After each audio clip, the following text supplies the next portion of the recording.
Good evening, all, and welcome back to GKP Live.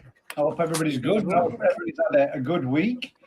It is a little on the hot side. I hope everybody is managing to keep nice and cool in these red hot temperatures we're having. And I hope everybody's ponds are doing okay. Well, how's it going, guys? You had a good week? All right, mate. Yeah. Too bad, mate. Not at all. It's been a good week. Been a good week. Well, we'll kick off the introduction, and we'll get back to you right after this.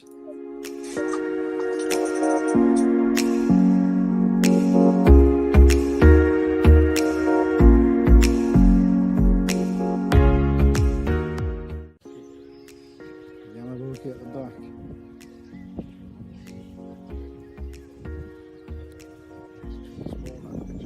Yeah, she is. This would have, if I were going to pick this show, there you go, guys. I would have picked that one. Still got a lot more up to come. Nice patterning, nice separation. Look at that, beautiful fish. And again, check this out, guys. This is something else. That is beautiful. Absolutely stunning. Yeah. Nice wild common trout coming up for a piece of bread. Perfect. Let's have a look at his koi facility again and look at this full cherry blossom. Absolutely beautiful. I'm going to get from the other side so we've got the sun behind us so that you can see this bit. This is absolutely stunning. Yeah, it is.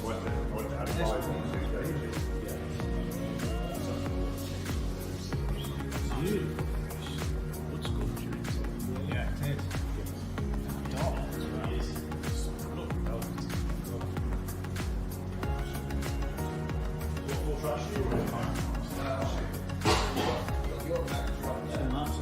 Beautiful. Without further ado, I'll get us inside, have a look round, and let you see what you think. Catches in it. In this whole complex, the fish is stunning.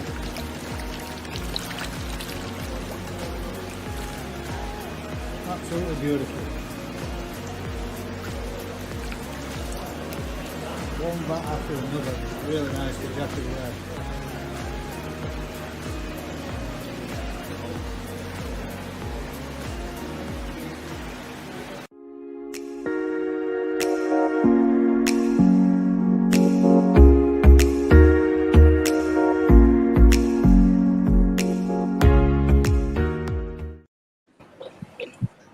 Well, there we go. We're back. Yeah. It's a little quiet this evening. Well, present, we've only got 4 people watching, but nevertheless, hopefully it'll grow up a little bit more. Thanks very much for tuning in, all those who are doing so far up to press. First comment we've got there is happy Thursday. Wow, that's soon come around again. What a lovely evening now. It's starting to cool down. Still 34.5 degrees out there in Huddersfield. It is warm, very warm today. It's been very hot. Too hot for working in, that is for sure. We've got another quick hello there from Life Around the Koi Pond. How you doing, Jamie? Hope you're good, mate. Evening, Jamie. Right, gentlemen. This evening's topics, which we don't have a great deal of, to be fair. So, we thought we'd just generally have a chit chat and a bit of a natter and see how people and you people out there think on what you want to have a chat about. We've got howdy partners. Hope you're all well. Hope you're good, Mike. Evening, Mike. And we'll just switch that one out and we'll put this ticker on and we'll remove that one from there, bring that one down. Yeah, as some of you might have seen from my last video that we put out, we've been doing quite a lot of grading back down on Daz's Koi Farm. Oh, did I get that? I didn't. Yeah, Daz's Koi Farm. Had a heck of a lot of fry this time from his mirror carp spawn with a mix of others, and the other one was a Sankey spawn. And the Sankey spawn has produced a heck of a lot of really good fry, and on this occasion, very few that had any form of any deformities really. I don't think I think we dropped out maybe about. I mean, it's early days of them all being as small as what they are or what they were, but I don't think we dropped out very many at all. Other than I think there was 4. I think there was 4 or 5 maybe. 4 or 5. That's about it, really, wasn't it? We still have a heck of a lot to go through. There's still a couple of thousand left. I was going to say a couple of thousand, but I wasn't sure if I'd be overegging it there. But I definitely think there's a good couple of fowl inside that one to the far right side in the polytunnel, and then in the koi shed there's a good couple of hundred in there. But I was surprised how many, when we went back and had a look, I was surprised just how many weird and wonderfuls there were. There's quite a lot in there. But we didn't think that though, did we? No. When we went through them, when somebody's taking them away from you and putting them into a different pond each time, it's difficult to actually realise and keep up with how many you've actually got. So I was surprised when I went in and filmed it afterwards. Now, one question I did want to ask you, Daz. In the far right-hand tank, I thought there's a bank of 3 smaller pods. Now, in the far right one of them 3, there was some fry in there that looked, some of them looked about this sort of size. Are those the ones that have been left to their own devices, or are those different ones? There's some goldfish that Mick gave me. Are they really? Yeah. Right. So that's what they're only small. They're probably about 3 inches or so, 3-4 inches. They're getting there. I thought there might have been some either that had jumped across or actually you just left in there. Where did those ones go that were? They do look like koi. The patterns on them. They do. That's what I thought when I first saw them. So where did the ones go that you had a few in there that were quite a lot bigger? Now they went in with the kahakus. So some of the biggest kahakus, and so that's where that big one that's gone in with the others. Yeah, that will be it. I bet that is the original one. Yeah, the original one. Wow. Yeah. So having that much space on its own with all that bug life in there, it was whining and dining itself in there and growing like crazy, wasn't it? Yeah. Kushti Koi says, "Hi all, how you doing, mate?" Hi, Kushti. How's your pond doing, Kushti, in these temperatures? I hope everything's all right, mate. Hope you've not had any problems. I hope all your fish are good. Has anybody had any problems with theirs? Has anybody noticed any other issues with their ponds? Have you noticed anything with the temperatures in any of yours? Feeding like crazy or like that? Anything yourself? And growing like crazy as well. Got to admit, I did have, I had a paddle. When would it have been? Tuesday night in my pond. Yes, I remember that. I had to get into, I mean, it's far easier than disturbing them and pulling the lilies about and disturbing the pond in that manner. So I got in the pond and I took out all the dead leaves. Whilst they were doing, I thought I'll bowl up a couple more because I was quite interested. Because she says, all good, smash your mate, that's good news. And he says they're just greedy little pigs, 100%, mate. Yeah, I'll get onto it. Daz gave me and Jeff a pair of, well, not a pair. He gave myself one and he gave Jeff one, and a sag each.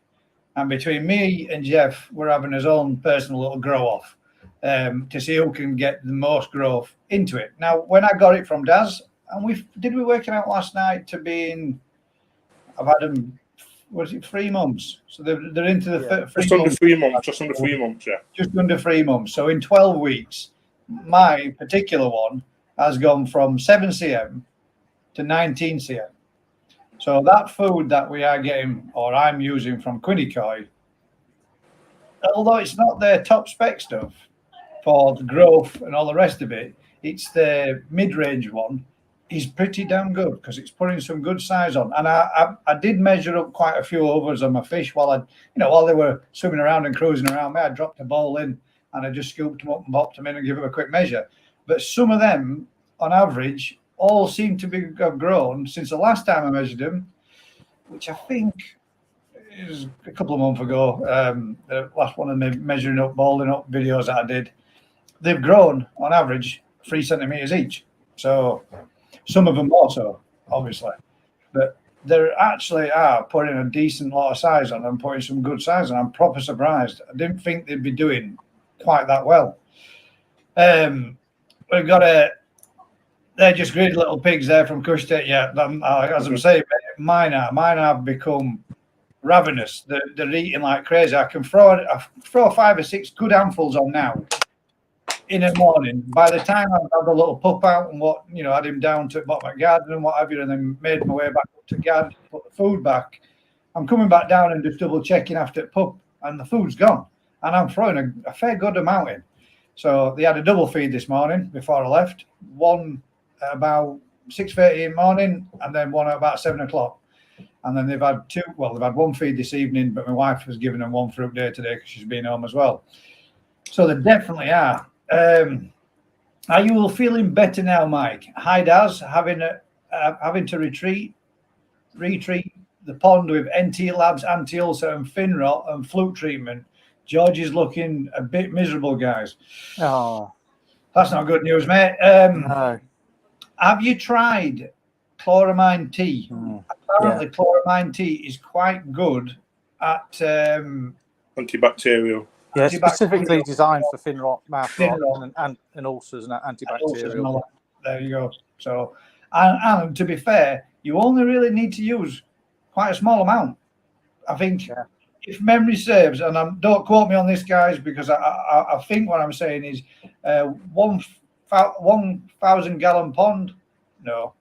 Is it 5 grams per 1,000 litres or something? 1,000 litres is 5 grams, something like that. But so if you get the 100-gram pack, it goes a long way. You can use it quite a fair few times. Having said that, if you've got a bad ulcer infection, you can go up to 15 grams per 1,000 litres. Now that is for killing parasites. So, but I imagine if you've got a bad ulcer infection, you could up the dose. Yeah.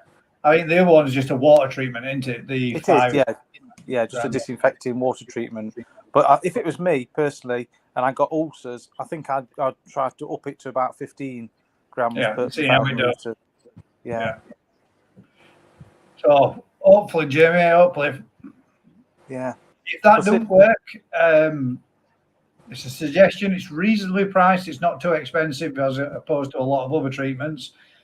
But from what we've seen, Daz has been using it on a couple of fish of himself. Another friend of ours has been using it on a few of his, and we've had some positive results on his, not Daz's, but on his it's been a little bit of fin rot.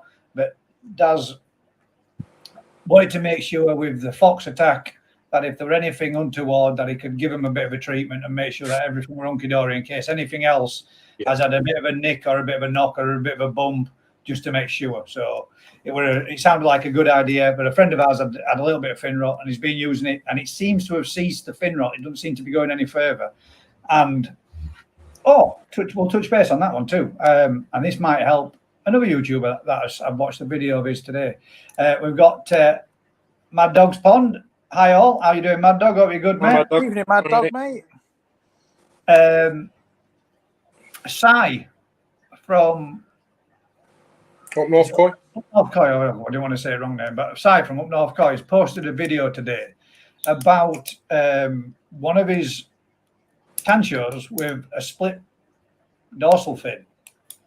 Now, I'm not saying you should do Si, but what I will do is a friend of mine had a gin-rin shag, a small fin. A small gin-rin shag with a split on its right pectoral all the way right down to the radial, if that's the right word. I hope it is. I think it is, yeah. Right, literally right down, and it was pinky red. Where it was, you could see the fish was trying to heal, but it weren't knitting back together. So we took the fish out, we sedated it, and I super glued it. I run a line of super glue up the actual, not right down to the radial, because I didn't want to go anywhere near where the little bit that was. I'm holding a pen in my hand. Right down to the very tip, but we did bond it back together. And after about a week or so, the little bit of glue came off, and he managed to net it out, get rid of it. But when he looked at the fish, it was healed halfway up. So the pectoral had started to knit itself back together. Yeah.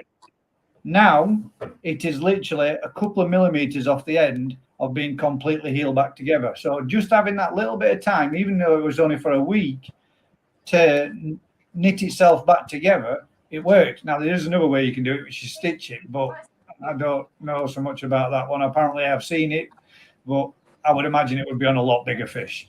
So well worth it, Si, if it helps. If you do watch or you are watching, try super gluing it, mate. A little bit just at one side, sedate your fish, lay it out, pull the dorsal up. All I did was lay my finger on the underside of it and put the two surface areas close together, and then just literally ran a fine, really thin, fine line of super glue up it.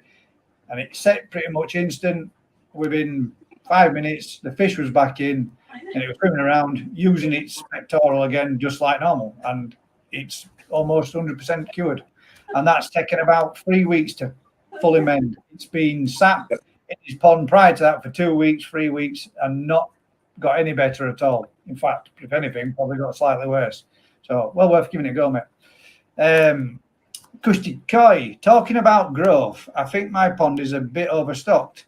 Would that stop them growing? I've never been one for dragging them out and measuring them, but they don't look like they're growing much. Absolutely, yeah. We've noticed this with the smaller fish. It hugely accelerates the growth if you have a lower stock density. Yeah.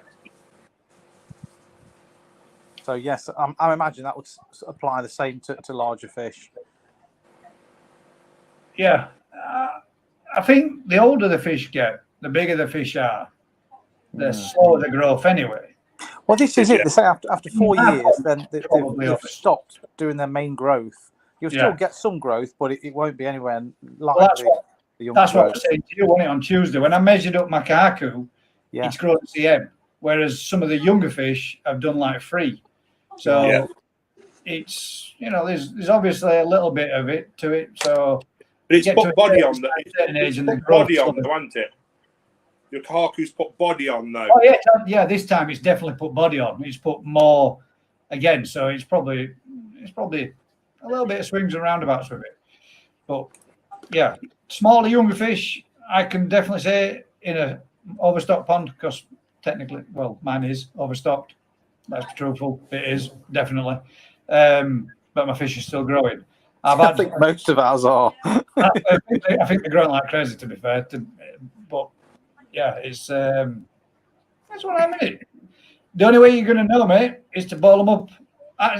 Now I understand you saying you don't like to boil them up often and you don't do it too much, but at least once a year, mate, you can measure them up, get a good photograph of them, get the size of them, and that way then you know 100% at least once through the year that you've got no damages, you've got no problems, you've got no issues. If you're only viewing your fish from above constantly all the time, you don't know if there's anything else going on. So at some point, I tend to do mine once, maybe twice for a measure up, but I will have a look at my fish. I mean, I was showing these guys, they were watching whilst I was going in and in the pond. My fish were literally swimming around my feet, and I could lift the part to the surface of the water with my foot. They weren't bothered at all. Sucking on my legs and everything. They're really friendly. The more that you get involved with them, the less spooked they seem to be. The thing is as well, that if your pond water is not very clear, it's very difficult to check on the health of your fish. So it's not a bad idea, as Gaz suggests, to boil them up at least once a year, just to check. Sometimes they'll have an ulcer around the vent or under the pecs. You just can't see from looking above. And if you catch that early enough, you can cure it. But if you let it get too far, then you can end up killing your fish. Prime example, when Randy was spawning, we just thought we'd have a look at him just to see how his fins were and how he looked perfect from above.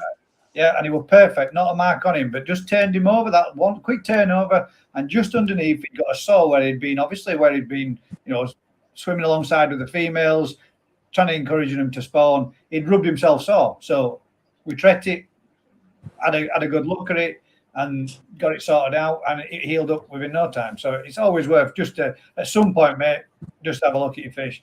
Then that way you're not going to miss out on anything. We've got, hopefully Skeggy bounces back. Feel for it. Yeah, 100%. I mean, there is probably no worse thing than having that kind of news and getting out finding that kind of result. I have offered Skeggy if he wants to come on and have a chat about it at some point or sometime in the near future, which I do think, guys, I really do think personally, it's something, and this is conversations that we've had with Skeggy as well. It is something, it's a taboo topic, but it shouldn't be a taboo topic. As we've said now, we've spoken to Skeggy, he has tried absolutely everything to rectify the problems in his pond, to the point of pulling his hair out in frustration and not knowing what it is, to the point where you get to, right, we're just going to have to let nature take its course because nothing's working, nothing's happening. These hot temperatures have come, and he started noticing the odd few more, and push come to shove, he bit the bullet and sought some advice. Without, I hope he doesn't mind me saying, but without any fault of his own, which it isn't, because at the end of the day, somehow, somewhere or another, we or he managed to be, and I'm saying we because as koi keepers, we're not vigilant enough on this kind of stuff. We all make, I'll give you some examples. Grown shows. Now, we all get fish from grown shows that get imported in, and they're dished out to 300 or 400 people, depending on the show. I'm not saying for any way, shape, or form that those people are providing fish with KHV or anything like that. But that's just an example of how we all get together in a big group, and big numbers of fish get moved from one area to another pond to another pond, and we all get one each, and we grow them on. That's not too bad. But 9 times out of 10, if you're entering into that kind of thing, you're moving on a few fish. And from what we can gather, and from the information from Skeggy, is they can be underlying, they can have the virus, they can be susceptible to the virus for many years without it showing any signs or displaying any characteristics of the infection, until such time as the temperature gets to a high enough amount, or where it accelerates the infection, and then the fish start showing symptoms and stress from it, and well, inevitably dying from it. Yeah. But it shouldn't be a taboo topic. We all should be more open about it. We all should discuss it more often, and we all should be more vigilant about it. And you know, well, hats off to you, Skeg, for putting it out there, mate, and putting it out and making it more out there for everybody, bud, because that took some doing, mate. And to know that you're in that position now, gutted for you, mate. Really am, truly am. Yeah, 100% behind you, Skeg, though. Yeah, definitely. I mean, the thing is, well, a lot of people don't realise things like pond closures. They think they're doing a good thing. Oh yeah, I'll take those fish off you if you don't want them. But they don't realise that the reason that pond might have been closed down is because the person's had a bacterial issue, or, God forbid, KHV. And you bring the fish in, put them in your pond, and it's just not worth it. It really isn't. You've got to be so careful. Before you know, you can be in trouble, can't you? Well, this is it. I mean, like KHV, they say that it can stay dormant in a fish for 15 years. So even quarantining isn't going to make the blindest bit of difference. Yeah. But quarantining, and I'm just going to touch on this because I do think this is a very good comment. Quarantine pond is a must nowadays. Oh, definitely, 100%. Because, I mean, we've all had a fish. Both me and Mad Dog both ended up with fish from a show, and we brought them back home. And sure enough, God damn it, we were both rife with fluke in no time at all. And that was just purely because we brought a fish. We were late back. Both of us, all of us were late back that evening, weren't we, when we were being to that show? And it was a case of they just got acclimated in and dropped in. Now, fortunately, we're just, you know, I nearly said paracetamol then. They were just parasites. So it was a case of just a quick treatment. But it could have been worse. Could have been a lot worse. I will go back through a couple more of these comments here. where was the one from Skegget? We've got Kathleen Kendrick. Hi, peeps. A big C here. Let's keep it PG, please. A big C. That's Colin. It's Colin. Let's keep it PG. It's well. It's Colin. How you doing, mate? Next one is me holding some fish for my friend as he's doing a pond build. Hope he bloody hurries up so I can give them him back. Yeah, I mean, I've done that many times, holding fish for friends and stuff. Mate, all I can say is, don't do it. Don't ever do it. You're just asking for trouble. Just asking for trouble. I feel it. Speak freely, mate. Yeah. Definitely. I totally agree, Mick. Yeah. Yeah, like I say, you know, I have done it on a number of occasions now, and thinking, oh yeah, I can help people out, but when the people take the fish back, they aren't bothered what happens to your pond, and you know the rest. You get problems. You have to try to sort them out and stuff, and it's just it could be turned into a nightmare. Expensive for meds as well. It can be expensive when you've got a pond of your size to have to do treatments, rectifications again and again and again. Yeah. And obviously, there's always the other bit where you're having to feed those fish that you're housing. Especially if they're big fish, it can be an expensive kind of carry on. That's it.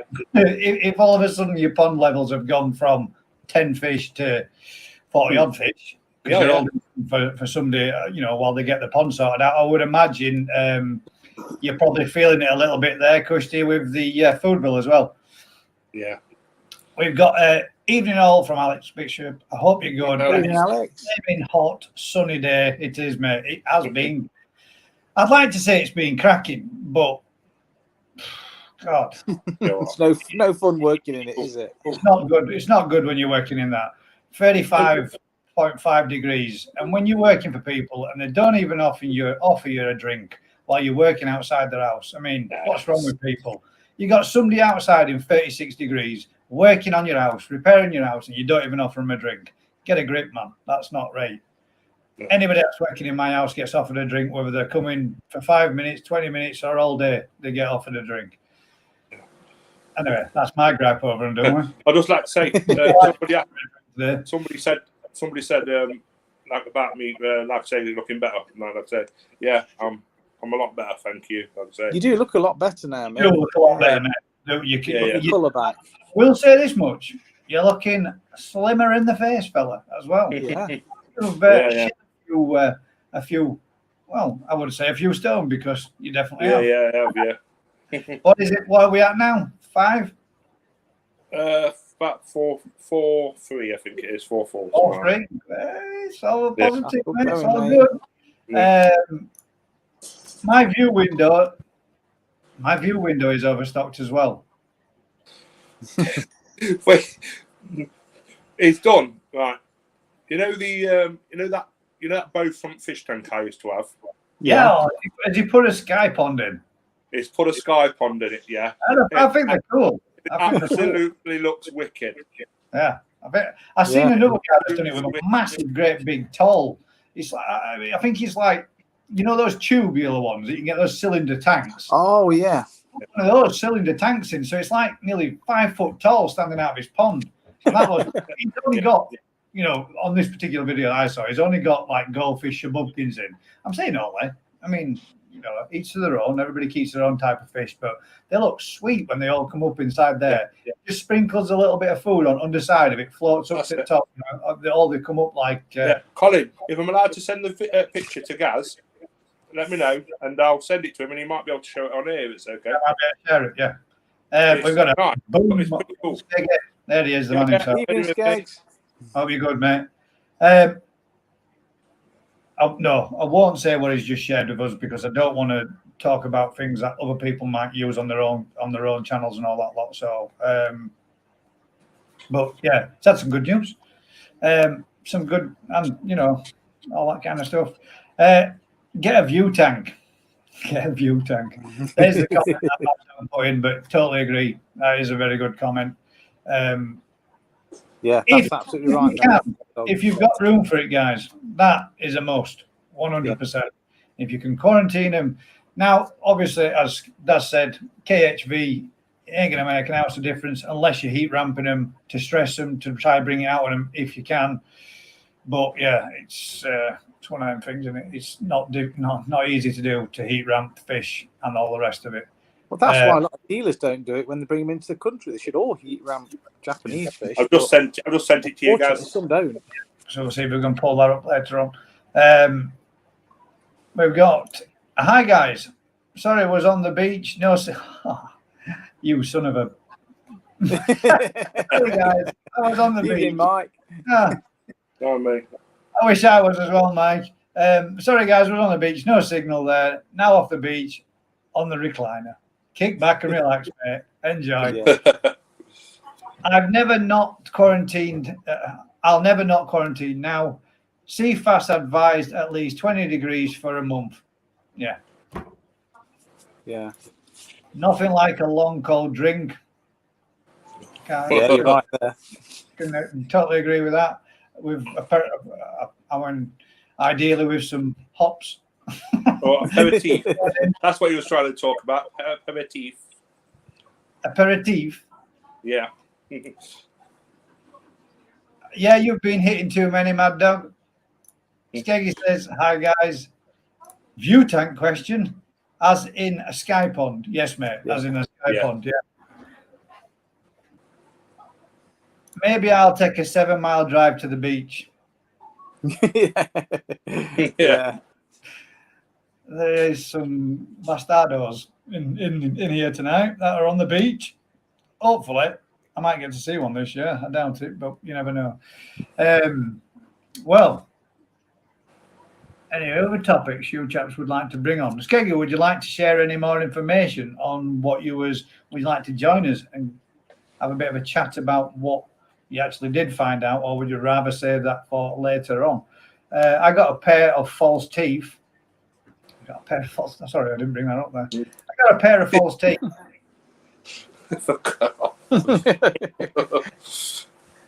Not quite the same. No. Anybody else in the audience got any topics that they would like to discuss with the group tonight? There's a quick shout and a quick questions for you all. Because if not, this evening is going to be a real short show. To be fair, we've all been pretty busy this week. Yeah. So we've all been pretty much flat on it, and we've all had a couple of nights off.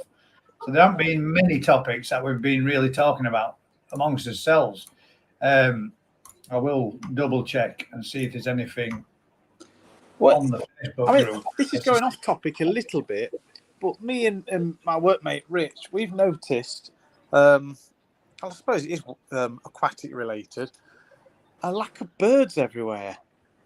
There's not a single swallow in the sky. These, apart from an odd pigeon here and there. I mean, my mum and dad went down the Attenborough Nature Reserve the other day, and they were fishing dead birds out by the bin bag full. Swans, waterfowl, and there's almost no. There's just feathers everywhere. I assume it must be from the foxes feeding on the carrion. But this bird flu has absolutely decimated the bird life around here. I don't know if anyone else has noticed. To be fair, I've got to admit, around here, Daz, to be fair, there's always, even if I've got my feeders out, there's always like a group of starlings that always come around as well. And I've not. Yeah, we've not seen a single starling. We'll see towards the end of the year and see if they go crazy. In these hot early mornings, normally you can hear the blackbirds singing. Nothing. Yeah, nothing. Yeah, I haven't either. One thing I've noticed down at the farm, Woody Woodpecker. Where's he gone? Yeah, we said that though. We said that a few weeks ago though, didn't we? When we were down there. Twice now we've not heard him. And he's always there. He's a resident. But yeah, it's a bit worrying, really. I mean, you look at it. You've got the bird flu, the COVID, monkeypox. We're doomed, all the fish ulcer outbreaks with the bacterial infections. You start to think: is it all linked? Is it all different things mutating, or what? I don't know. Yeah, it's concerning. Well, it is when you notice it. It's when you notice something like that, then when you start noticing and paying attention and not seeing anything, that's when you actually really realise that there's a problem. Because when you're Even looking buzzards. for you know, Yeah. I've Soaring on the thermals. I haven't seen any. I have seen a heck of a lot of birds, and it's funny you mention it because I have seen a heck of a lot of birds at side of motorway, loads, and dual carriageways. They don't look like, normally when you see a bird's been hit and they are just obliterated and it's a big puff of feathers. These are all fully feathered birds that are just at the side of the dual carriageways and motorways. There's loads of them. Yeah. I mean, like I say, wood pigeons round where I am, you see them. But like pigeons I say, and magpies are the only thing we see. The starlings and the big murmurations, you're not seeing those. No, I'm not seeing. There's always been a group of magpies around on, like a good gang of them as well, especially this time of year. I haven't seen any of them either. When I take the dog for a walk in the morning on the park, the big park, West Park, there's a big group of crows. There must be about 300 or 400 of them, and they're always on one side of the field. People put food out for them every morning, so they're always there. I noticed this morning, I thought I've not seen them for a while, and there was 6. Where have all the rest gone? Well, they ain't migrated, have they? They're obviously, no, this is it. They haven't gone anywhere. They're all residential birds, most of those. Yeah, there's no swallows or house martins anywhere, and this is perfect weather for them. You'd expect them to be screeching about and flying all over. There's nothing. The way to tell is when the swallows do the migration, and see if we see them all on telephone lines getting ready to go, and if you don't, then not good. Alex Bishop says, didn't offer you a drink, tight gits. More reason for the koi tours piss up then so you can we ought to do that. We ought to get I mean, it doesn't have to be about going out and looking for fish. I think we could organise. Go down East Coast and bombard Skegger. Organise a pub crawl, perhaps maybe a meet down on a Friday, stop over the Friday night, have a Saturday on the lash, stagger home Sunday, and organise a good group of koi keepers all to have a good drink and a natter with while we're all in a pub together. That'd be cool. I think that'd be a good idea. You might be onto something there, Alex. That sounds like a plan. Yeah. Let's see what we can come up with. Let me know if you're interested, guys. Obviously, leave a comment afterwards if you would be interested in participating in some kind of a trip, whether it be a koi visit to anywhere in a big group, or whether it be, I want to say lads, because there are ladies present. Ladies welcome as well. A good old sesh. Can't beat a good old sesh every now and again. Yeah. All those that don't want to drink can drink pop. Yeah. Well, that'd be me and Daz then. That's it. Leave the devil's juice alone. No. Yorkshire Koi says, so everyone helping Skeggy out question. That's just it, Yorkshire Koi. It's not really something you can... There is no treatment. There is nothing you can do to treat it. I think, correct me if I'm wrong, Skeggy, but I think he's pretty much being told, ride the wave, mate, and see what happens. Ride it out, see what survives, see what comes of it. And if you're left with some, those are obviously, I wouldn't say immune, but I would say strong enough to fight it off. I don't know if that means that they'll be good from then on in, or whether or not they'll still be challenged by again at later. I don't know. But then you don't know whether they're carriers, do you? This is the problem. Yeah. Like I say, about like you said, helping him out. All we can do is give him our word, kind words. I mean, 100%, Skeggy. If it comes to it, mate, and your pond gets totally, I hate to say it, but if your pond does get totally wiped out, and you are having to go down to a complete decontam and strip it all out, tear everything down, kind of thing, to really clean everything out, and you need an hand, mate. I'm volunteering right here and now. 100%. I'll be there, mate. Down and bring me waders down, mate, and give you an hand wherever I can, bud. Yeah, me too. I'm sure I can organise, like we're saying, the rest of us to come down and give you an hand wherever we can, mate, because that would be a mammoth task if you do have to challenge that one. So if you need it, mate, it's well worth the help. The offers there. I have said to Skeggy, I've sorted some fish out for him. When he's ready and he's got everything sorted, he's welcome to some fish. The ones that we graded that weren't the colours that we were looking for, we put in this big square tank. I says they're just there waiting for him. I'll keep feeding them, they'll keep growing. Yeah. So he's got something to be getting on with. Let's put it this way, Skeggy. You've got about, I reckon, probably close to about 800-900 to choose from, because before we'd realised. I mean, Daz put some in there. I didn't know he had. I put some in there. Daz put some more in there, and then I took a little small container which was on the video. So I know there's 4 lots gone in there for sure. And there'll be some more going in when we go the rest as well. Well, I think you should keep that as like your bargain bucket and see what becomes. Anything that we're unsure about, wang it in there, see what happens. I don't know if you know. I'm sorry, Jeff. Apologies, but I'm going to let the cat out of the bag. He has got another one. You know where your temporary one is? Well, I said the small temporary, which is actually a 10-foot paddling pool, but it's huge. He's got you another one, full framed one, bringing you over this weekend. Yeah. Oh, wicked. So it's 10 foot, but it's a proper steel framed lot. So, a bit like the ones you've got. Yeah, like the ones you've got. But I think it's a circular one, so it'll be go where that one is, and we can throw that one on somewhere else. And or I can use that as a spawning pool in the spring. Yeah, that's a good idea. Yeah. Perfect. What is Koi Chatting Bubble says, hello all. How you doing, mate? How's everything going? Last time we spoke, you said you were having trouble and you were losing a few. You have put a video out, mate, and I'm pointing over here and I should be. You have put a video out, mate. I need to catch up and watch it. Like we said, we've all been probably busy this week. I've had a few nights off and just chill down, relax, watch a couple of movies and just kick back for a bit. But I will catch up, mate, and have a look. If you want to share any info, feel free to comment and send there. But I know you were having a bit of trouble. We wanted to. Hopefully, fingers crossed, you've got them sorted and on the mend, mate. Skeggy says, I've put up a video, not really in the headspace for lives at the minute. Maybe when you're back from Denmark, maybe when I'm back from Denmark and there is a full-on plan. Yeah. Mate. Offers there anyway. If you ever do want to join us, mate, you're more than welcome. Anybody, in fact, if you look at the top of the comments, scroll to the very top, you should see a little link for the live, and I will post another one in there. If anybody wants to jump on, come on, have a chat, join in with us. Camera and microphone, you can use iPad, mobile phone, PC, webcam, anything you wish. As long as you've got a camera and a mic, anybody wants to jump in and have a chat, feel free to click that link, and we'll end up in the bottom of the studio, and I'll bring you in to have a chat with me. Life around the koi pond. Never add any more fish to your pond now. This KHV is a very scary thing, guys. All I'd say is be cautious.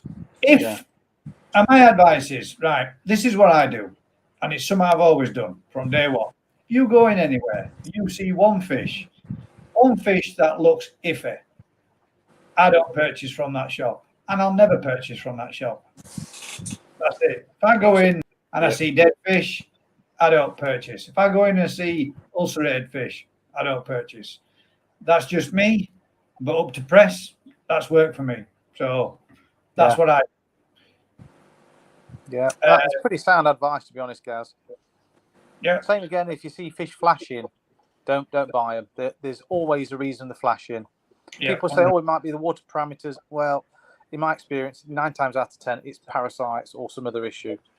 I was saying to Skeggy the other day when he was telling us some of the symptoms of what he's seen and what he's experienced with the fish. And I've seen fish in shops with those exact symptoms. Ulcerated, emaciated, sunken eyes, swimming around with perfectly healthy looking fish. Now, to me, if that's the signs of KHV, that shopkeeper ain't doing his job right in first place. Yeah. I mean, we should never ever go in and see fish that are ulcerated. Those fish should be out. They should be quarantined. and they should be making sure that they've kept that fish separate from everything else. If you're going into places and seeing fish that are either dead on bottom, looking proper bad, starving, emaciated, sunken eyes, don't purchase a fish. Don't purchase a fish from anywhere where they've got ulcers. Don't purchase a fish, like Daz says, where they're flashing. Because if you get no that matter fish, how cheap they are, you're taking it back. You're going to treat your own pond. You're going to end up infecting your own pond with something, unless you've got somewhere to quarantine it and treat it as an individual fish. Which brings us on to another topic. This might make Mike Bodell laugh. Do koi get lonely? When a koi's in a quarantine on its tank on its own, is it lonely? What do you think? What's your thoughts, guys? What do you think? Do you think koi? I think they do, because I noticed certain fish like to swim together in set groups, so they must form some sort of bond, some sort of friendship with other fish. You'd like to think so, wouldn't you? But yeah, I don't think it's as deep as that. I do believe. You don't think they know each other on first name terms? Like, hey, up, Dave, how's it going? Not bad. I don't think it's cruising around corner last week. God damn, wrecked out my head when I got home.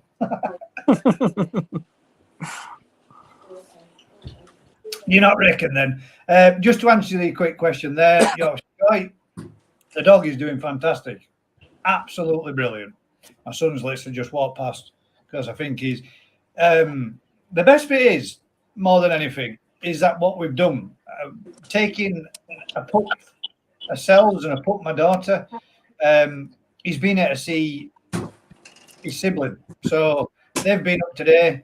My daughter's been up with her son and the puppy. The puppy has been up here. They've been playing in the garden, and then it got way too warm and too hot out there, so they've been chilling out in the house, and they've been messing around and playing about all day long, as they would do when we spoke with the breeders of the dogs. My dog and that dog were always roughhousing together all the time, along with one other female dog. And them three seemed to separate themselves off from the rest of the litter and were best of friends. So the best bit is now they still get to see each other, and they've visited. They've had 2 visits there this week because, well, I hope I don't get in trouble for this. My daughter's expecting again, but she's having some terribly bad morning sickness, which she did with her first. So my wife's been trying to give her a bit of an hand and help her a little bit because she's feeling a bit rough. Well, as she's been going down there, it makes sense for my wife to take the dog because the pups can entertain themselves. She can keep her eye on the grandson, and my daughter can just recuperate a little bit because she's feeling a bit crap. So if you're watching, Beth, then love you lots. Hope you're feeling better. Hope you feel better. Yeah, all the best, Beth, then.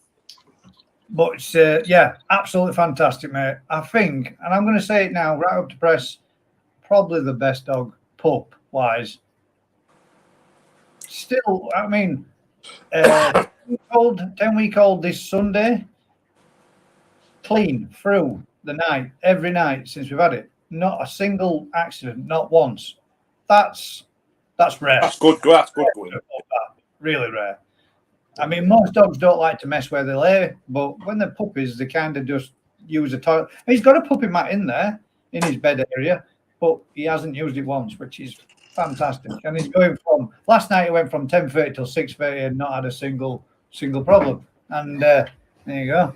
There is said little pup. That ain't that little anymore. He's probably a big lad now.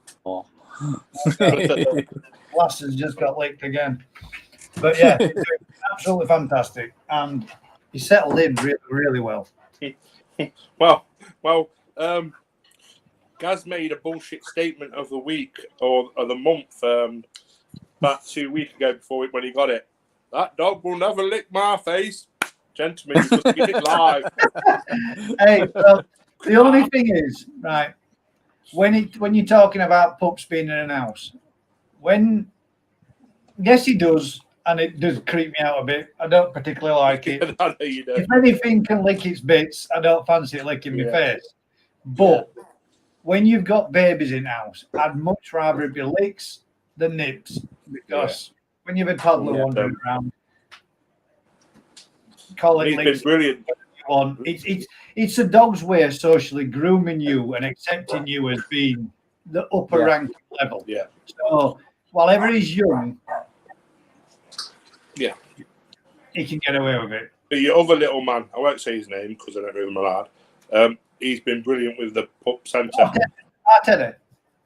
Yeah, you're welcome to speak about him freely, mate. Yeah, but I didn't know. Teddy, he's been amazing with him, hasn't he? Yeah, he has, and he's also learned because, I mean, I know this is not Koi related, but this little chap's going to be on my channel, so you guys are going to hear me talking about him, seeing him regular.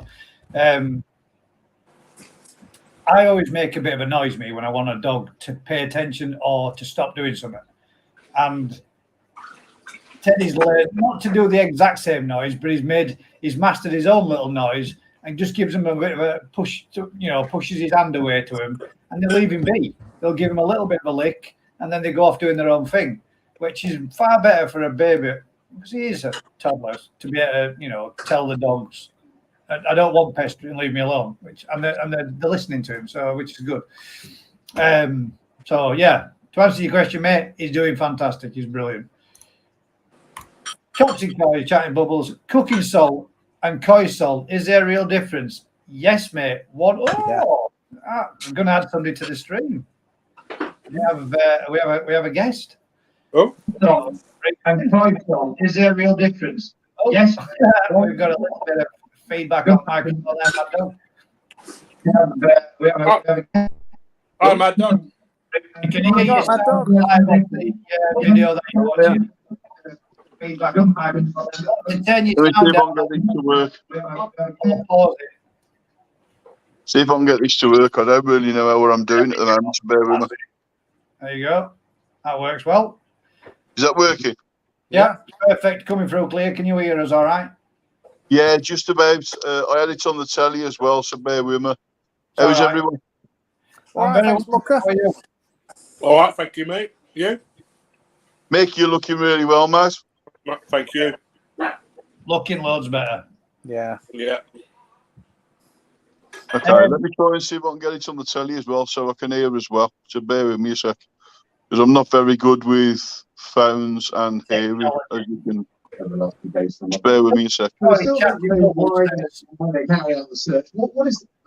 Go on, carry on. Just bear with me. It's all right. Just turn your volume down a little bit so that you can hear it, so that we don't hear it back through your microphone. Okay, no problem. Is that any better? Cooking salt and koi salt. Put your sound down. Yes, mate. There is one real difference. How's that? Salt contains something. What is it, Mick? What is it that the koi salt? No. Iodine. Cooking salt. Some cooking salt's okay, as long as it don't contain any anti-caking agents. That's the one, anti-caking agents. Yeah. But saying that, all salts contain anti-caking agents. There's two types. There's one what's toxic to koi and fish, and there's one that's not.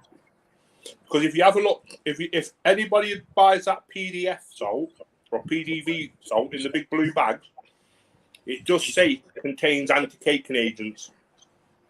That's the good one. Now, table salt is like normal table salt. That's bad. You can't use normal table salt, but cooking salt you can. Yeah. Pure. Cooking salt's pure. Koi salt. So there is a slight difference, as long as it don't contain the bad anti-caking agent. So always double check, mate. So how do we know which one's the bad one? I would imagine the ones that's for koi would not contain the bad one. So I mean, you're talking about a few quid's difference. Well, is it really worth the risk? But with salt, I mean, the salts that you can buy from the koi dealers, it's cheap enough anyway. I mean, you're getting a 25 kilogram bag for like 12 quid. Yeah. Well, I say mine's about 12 quid. 10. I think it was 10 quid first time I ever bought it, but I think it went up to about 12 quid this year. Yeah. Which is 12 quid for 20 kg. The only thing I would say about PDV salt at the moment, it's getting quite expensive at the moment. I do like to use PDV salt, to be fair, and I like to try and keep mine at 0.3%. But I'll be honest with you, 25 kilo bag at the moment's coming in at about 18 quid. So it's really? Wow, it's shot up. It has gone up. Russia.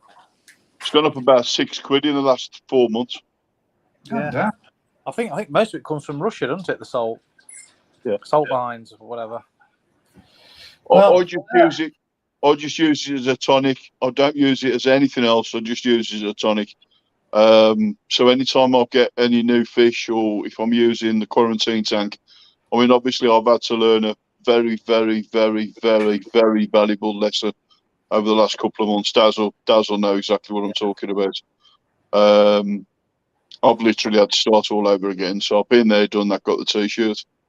But you know, the gentleman that I deal with now, a gentleman called Rob Walker, he's told me straight away, you know, everybody, even back to right to the start, salt was the first go-to place to go to get 100%. stability.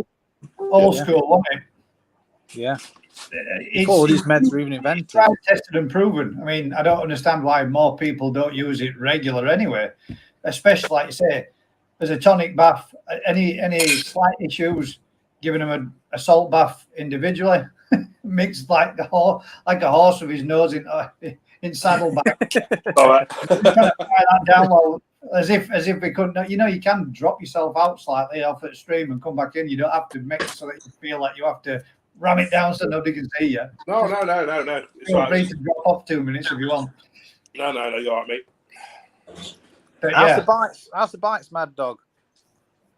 So say again. How's the bites? All right, doing really good, to be fair. Sam also sends his best. His pond is looking really, really good. So we did him proud, mate. We did him proud. You did a good job. What was the seas like on boat then? Were they rough or were it not too bad? It wasn't too bad, was it? It was just very windy. Yeah, that's what I mean. That's why I asked, because it sounded as windy as hell on camera when you sent me that little video. And I thought, I couldn't see for about a day I hope afterwards. it's not choppy as well, but it sounded rough. I'll tell you what, there's nothing like a Saturday afternoon when the lads are going out on a boat, having a little bit of hops, some water in a glass. Very, very cold. You can't beat it. You fancy no mackerel fishing then? I mean, to be fair, that would have been a rather small boat for 3 people. I would have said it would probably maxed out with 2 on there anyway. Rather small boat for 2 people. The thing is, though, with an inflatable boat, it only takes that one false stray hook, and you're in trouble. That's what I was worried about. That vision's of it going all around the bloody bay. If you're stuck in there, then I hope you've got a repair kit and a pump so you can inflate it again when you're going. But I'd have been a bit unsure about that myself. Yeah, it's a good experience. Also, on the back of the conversation you said about having a road trip, I'd be definitely up for that. And to be fair, what better than going over to Skegness? Oh, yeah, exactly. That's it. Be a brilliant thing. I think 100%. I'd be up for a trip out. Is there any koi-related areas other than Skegness Pond Supplies to visit in Skegness? Is there any koi dealerships or like that down There's that way? Lincolnshire Koi. Is that big place where? I'm not sure. I've only heard of it. I'd have to do a bit of research, but I've heard of a place called Lincolnshire Koi. I bought a couple of koi off a guy, and that's where he says he got them from. And they were nice Japanese koi. Is that the college place? I'm not sure. Where they do the training for veterinary and all that kind of stuff. I seen one. I'm sure it's Davy Koi's. I'll have to have a look on his video again. Yeah, I have no idea, but I know there's one called Lincolnshire Koi. I'm not sure where it is. Yorkshire Koi says, Gaz, question, Mick feeling better? Yeah, mate. Oh, yeah. I like that. Thank you. Well, I hate it when you're doing this and it does this. Life around the koi pond. KHV has been in this country since Oh, sorry, life around the koi pond. Sorry, I totally misread that. Skeggy says, life around the koi pond. KHV has been in this country since the 1980s. Yeah. It's pretty scary to think that it's been around that long, but yet it's still such a taboo topic to talk about. It's nuts. It shouldn't be, and we all should. But I mean, I remember back in the day fishing. Everyone was having to sterilise the net, sterilise the boots as you went into fishing lakes. Nowadays, you don't see that anywhere. People have got a bit complacent with it. I think they think it's all gone and done and dusted. I can remember myself as a teenager doing a lot of match fishing, going to different competition places to fish. You had to dip your nets in it. You had to dip your landing nets in it. You had to take your boots off, give your boots a scrub over in it before you walked in, before you could go in premises. And then if you were coming back out, you had to make sure that all your litter and everything had all been bagged up, shifted up, and moved on, and got rid of a lot. They were back then, mate. They were pretty strict with it all, weren't they? But none of the places where I used to go fishing. I've been around them recently, and I drive around them just to walk around to see how they're doing. None of them now have got anything. They don't police it anymore. I mean, people give them aggro. They complain if they've got to dip the nets and everything, so they just don't bother anymore. Yeah. This is a good statement. Mike Bass says, when I built my forever pond, I kept my other pond as a quarantine use. Yeah. Big garden then. Yeah, that's the thing, isn't it? If you've got the space. If you've got the space, but like you say, you don't really need that much to quarantine one fish. And 9 times out of 10, if you want to quarantine something, you're not doing a lot, are you? Well, no, because you just want that fish to just sit in that tank. You don't want it swimming around and doing backflips. It just wants to sit there and be quiet. Those little vats that you've got in your, what do we call it? Koi house. The koi house. Them central tanks, to me, are ideal size for a quarantine tank. 550 litres. Individual couple of, maybe 2 fish, as long as they're not too big. Yeah. Yeah, the 550 litres, aren't they? Yeah. In fact, I've got one, a mobile one, and that's exactly what I use it for. Copses, nope, they are the same. That's it. PVD salt, non-iodized. Iodized, yeah. That's it. That's the one. That's the one. That's the stuff you want. That's the stuff, non-iodized. Where some like, I think normal table soap's got it that I didn't. It is. It's the iodine, I think, that's toxic. Yeah. Yeah. Yorkshire Koi says, do us a favour, hit that like button, everyone. Yeah. Thank you very much, Yorkshire Koi. Appreciate it, mate. We have 29 watching, 10 thumbs up. Come on, guys. Share that love a little bit. Give us a thumbs up. Help me grow my channel a little bit more. What I am trying to do now is push and try get myself up to the 1,000 subscribers. I'm not saying it's, I want to get up there. I'm not too far away. It's only a couple of hundred. It'd be nice if I could. I'd certainly like to get there before the end of this year, if possible. We don't, but I would. Mike, well, we could obviously ask you straight across here from here now, but Mike, did the holiday treat you well? Looking good? No, it was a fucking nightmare. It was horrible, mad dog. And there was me thinking holidays were the best thing since sliced bread. Yeah, so for recuperating. He didn't enjoy it while they were there, but when he got back, he said, "I wish we were back at Seaside." So, I did. See, technically, me and Daz had sort of a holiday. I'll say sort of a holiday. It was about 7 hours, and that was it. But to be fair, one of the Mad Dog Adventures, though, wasn't it? Yeah. Well, you know what it's like. But I'll tell you something. If anybody ever wants a break or anything like that, just to change the scenery, I'll tell you what. The Isle of Arran is absolutely. It's mad. It's definitely to go for. Yeah. It's almost like it's gone back 50 years, and it does. It is. Yeah. I'll tell you what it reminds me of. You know these little sleepy fishing towns you see in like Canada. It just reminds me of that. Such a slow pace of life. Yeah. Yeah, really definitely. helps. I mean that bit I love that isolation kind of side of things, but I'd still love to do the kind of like desert island, be dropped off and do a survival weekend. I'd love to do something like that. Obviously, not. Oh yeah, you could do one on Holy Island. Type of thing and do that kind of open guys. island. You've got a few parts, but you've got to catch your own tea. You make your own accommodation. Keep there for the night. Catch your own food. I'd love to have a go at doing it. Something like that. I'd love to have a go at doing that. Yeah. I'd like a survival holiday weekend for my next birthday. That'd be what I'd like. Survival, I think, I'd last 5 minutes, and that's about it. Be careful what you wish for, Gaz. We all know we can rough it 1 or 2 nights. As long as you got something to drink, you're good. But we can all rough it 1 or 2 nights. She'll probably send you to the Ukraine or somewhere. I ain't got no banging it on his head and catching it, killing it, and eating it. I would love to have a go at it. Yeah.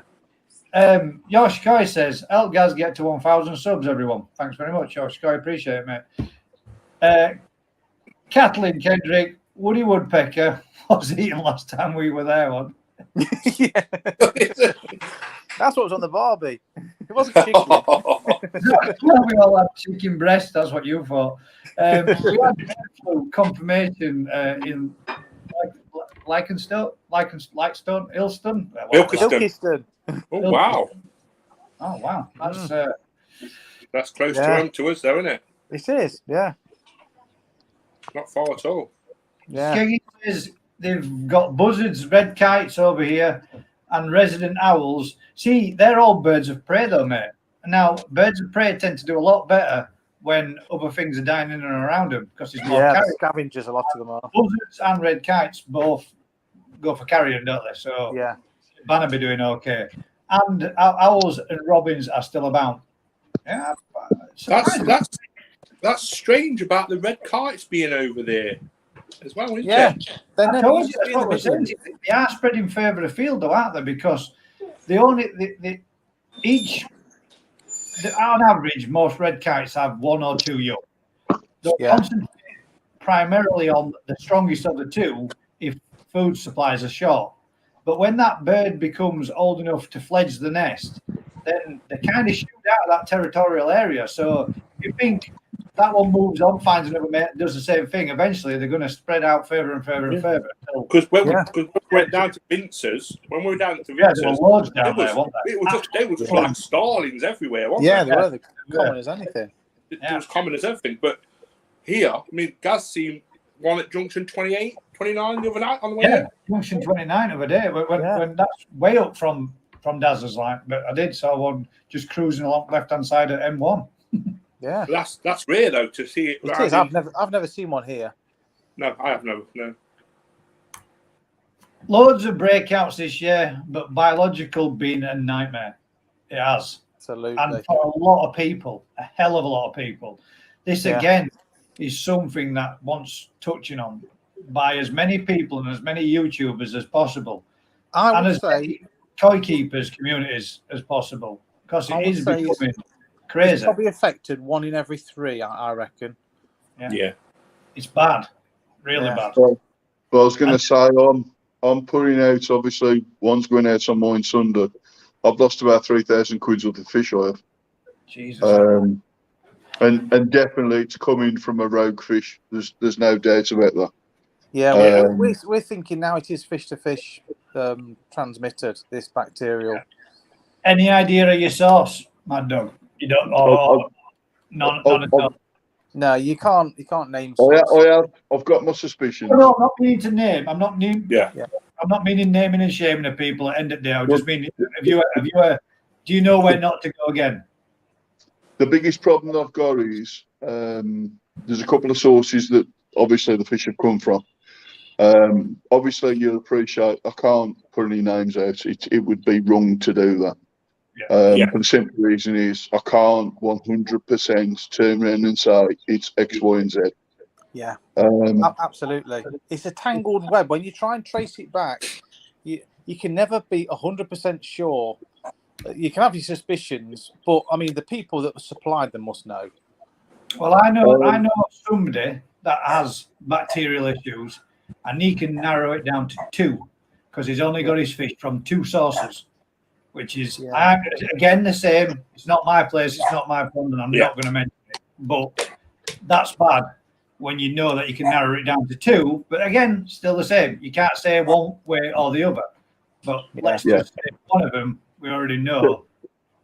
See, one of the biggest problems is, and one of mine was a absolute schoolboy error, was I used the same net into completely different facilities. And obviously I've transferred the issue from one to another. All I can turn around and say is that I had one area which was absolutely 100% sanitised. And then when I did an emergency move, all of a sudden all the fish that were in my garage that were perfect, all of a sudden developed issues as well. So, like I said, I'm not going to sit here and play a blame game. I'm not going to do that. It just ain't worth the effort. Net because you needed to net some up quick and you just grabbed the first one. Damn it, man. The critical thing for me is making the stupid schoolboy error of using one net in 2 ponds. But that just goes to show, I mean, honesty for saying it, but it's an eye-opener for other people. It's as simple as that. It can just be one net from one environment to another. That's from one area to another. And it's as easy as that. That's how quickly it is. That's how quickly it can be. Even little things like, you think, well, okay, I'll unscrew the head off the net and I'll put a different net head on. The water is trapped inside the hole. So then when you tip the net down to net the fish, it goes back in the pond. You've got to be so careful. This is the trouble. Well, even I mean, slightly different scale, but what Skeggy was saying and how he did say was he was advised every feeding station has its own feeding device, to the point of if you were getting a slightest bit of food that gets a splashback on it, and then you go to the next one, or you're putting your hand in feeding, and then you go to your next one, wet hands, blah, blah, blah. You know, you can do that cross-contamination just from something as simple as that. Just a small amount of water is enough. But this is KHV we're talking about, not biological. But to be fair, Gaz, this bacterial disease is almost as virulent as KHV. It's a nasty bleeder. It is, and it's the speed at which it spreads is nuts, absolutely nuts. I've seen it firsthand myself. 1 minute they can look perfectly fine. You think you're getting back on top of it. They're healing up. They're looking really good. 2 days, 3 days later, and you're thinking, God damn, that's 3 times bigger than what it was. Yeah, they're falling apart then. After they start to mend up and healing up, it's crazy. Yeah. What I'm finding more scary than anything now, and I don't know whether anybody on the channel is experiencing the same thing, but some of these bacterial issues now, you don't matter what you treat it with, they seem to be really virulent. I've tried all of the top makes of antibacterial agents. I've tried pretty much everything, but this bacterial issue I've got, it's absolutely virulent. It's mad. And I know obviously this KHV is really scary, but to be fair, I've only heard of probably 2 cases in this country so far. But the bacterial issue just seems to be rife this year, and I can't work out what it is. I know you're saying you've used a lot of treatments, which obviously is going to be quite expensive when you start talking when you've got a decent literage pond and you start talking what you've put in treatment after treatment after treatment, and this has not worked, that's not worked. Have you thought about perhaps maybe getting one away for a sampling and finding out what it is?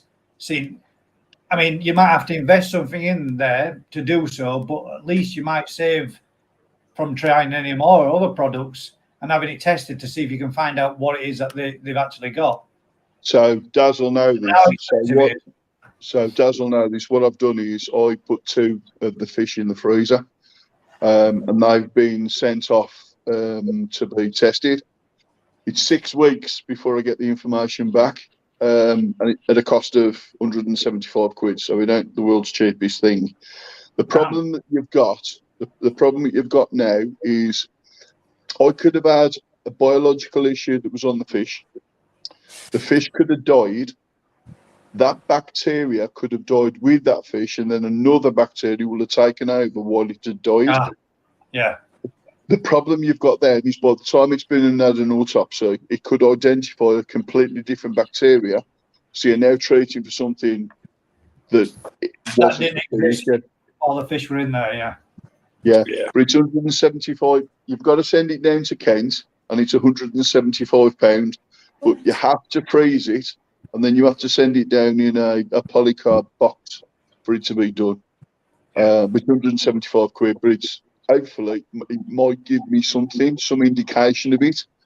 But one thing, the only thing I haven't tried, and what absolutely terrified me, was antibiotic injections. Yeah. It's something that I'm not experienced in, that kind of thing, and obviously you've got to get the right vet to do the right thing, and that vets are very, very expensive, and they are, a lot of them out there are not as experienced when it comes to fish. Yeah. I was talking with Kerry's Koi the other week, and they had a show that had a problem, and their local vets allowed Amanda to go down to the vets, and they taught her how to vaccinate herself so that they could take the products, take the needles, and go home and do it. Now they give her a fair few lessons on how to do it and how to vaccinate. So I'm not saying all vets will do that, but you never know, mate. It might be the cheaper option, because I won't imagine your vet coming around and vaccinating your fish. But they will much a fair few £100 off that one either. Plus, so I'm not going to lie to you, and you know that I'll throw everything at what I do. I've probably spent in the region of about £500 so far, just trying to treat the issues that I've got. Again, massive shout out for Walker Coy, because he taught me how to sedate a fish, how to treat it. I mean, the guy's got 30 years plus experience. He's as experienced as Mick. So obviously that kind of information, I mean, he literally sedated one of his own fish, took me through how to do it. So using the cotton wool buds. Important thing is cotton wool bud, dab once, turn it round, dab again. Don't re-dab in the same place using the same cotton wool bud, because you can transfer the same thing, yeah. You just don't want to be spreading the product back and forth and the virus back into the product, or bacteria back in. Yeah. Keeping it clean as you can. One thing he has told me that's really important is when you initially treat your fish, don't seal it. So treat it a couple of times. Don't seal it. Because you're sealing the bacteria in, aren't you? That's it. These populuses and stuff, yes, they're good. But you've got to make sure that wound, any slight dead material in there, and you seal that in, you're just going to make it worse. One of the biggest problems is trying to get the, I'm going to call it iodine. There is a different name for it. It begins with T, but I can't remember the name. It's called Taboo. So trying to get that underneath the scale is incredibly difficult. Sometimes you need to get the scale out but it's got to come out via the pocket. So and that is incredibly difficult to do. I'll be honest. This bacterial issue now has probably been going on probably about 8 weeks. I would have said I've lost my big Sanka. You know, the big one that I had here. It's Sura. I've lost 2 Kahakus, 2 Hadawakis. What's weird is all of the fish that I previously had seem to be stable. They seem to be all right. So, but all of the new fish that I've introduced recently, some of the big money ones, I've lost them. And it weren't until it was too late that I identified what the issue was and damage was done then. Yeah. But you live and learn, don't you? Yeah. Wow. Sickening, mate. Again, this is the thing, though, guys. This is the issue. It's a lot of problems this year. Like last year seemed all fluke, trick, costume. This year seems you know, there's a few videos out there and about fluke, trick, and the rest of it. But I mean, you can expect it. It's part of keeping fish. Yeah. But this bacterial issue that a lot of people seem to be having seems to be far, far worse and a lot more common. Well, it's killing a lot. It's funny you say that, guys, because obviously I'm talking to Teresa about it today, and I've said to her, I wish I got flukes now. Yeah. Yeah. This issue, although we're all peed off when we got them. I know it's a weird thing to say, and you know, I know, but this bacterial issue, it's a nightmare. The problem is, it's the not knowing. It doesn't matter. With flukes, you know that you can treat them. You know what the after effect is. So once you've killed the flukes, you know you're going to end up with costia. You know that, right? Yeah. Because it's because that's the cycle. But these bacterial issues, and to be honest with you, I get the impression there is more than one type of virulent bacteria at the moment. I don't think it's. Some people are getting the same thing. Some of them seem to be getting ulcers. Some of them seem to be getting ulcers, mouth rot, and fin rot. It's all. Yeah. So what I have seen, and after talking to quite a few people, you're getting some that are getting ulcers, but the ulcers are clean. You're getting some where ulcers have got a deep red area around it. You're getting some where there's no ulcer at all, but across the ventricle line there's a massive red sore, if you want to call it that way. It's almost like it's multiple different types of bacteria, and once one's got through, as soon as the fish's immunity comes down, that's it. Yeah. Then on top of it, you've got things like what Skeggy's dealing with as well. Yeah. So if you're say you've got that mad dog at the moment then, and you had to start over again, because you started over again, hadn't you, mad dog? Oh, Glenn, sorry.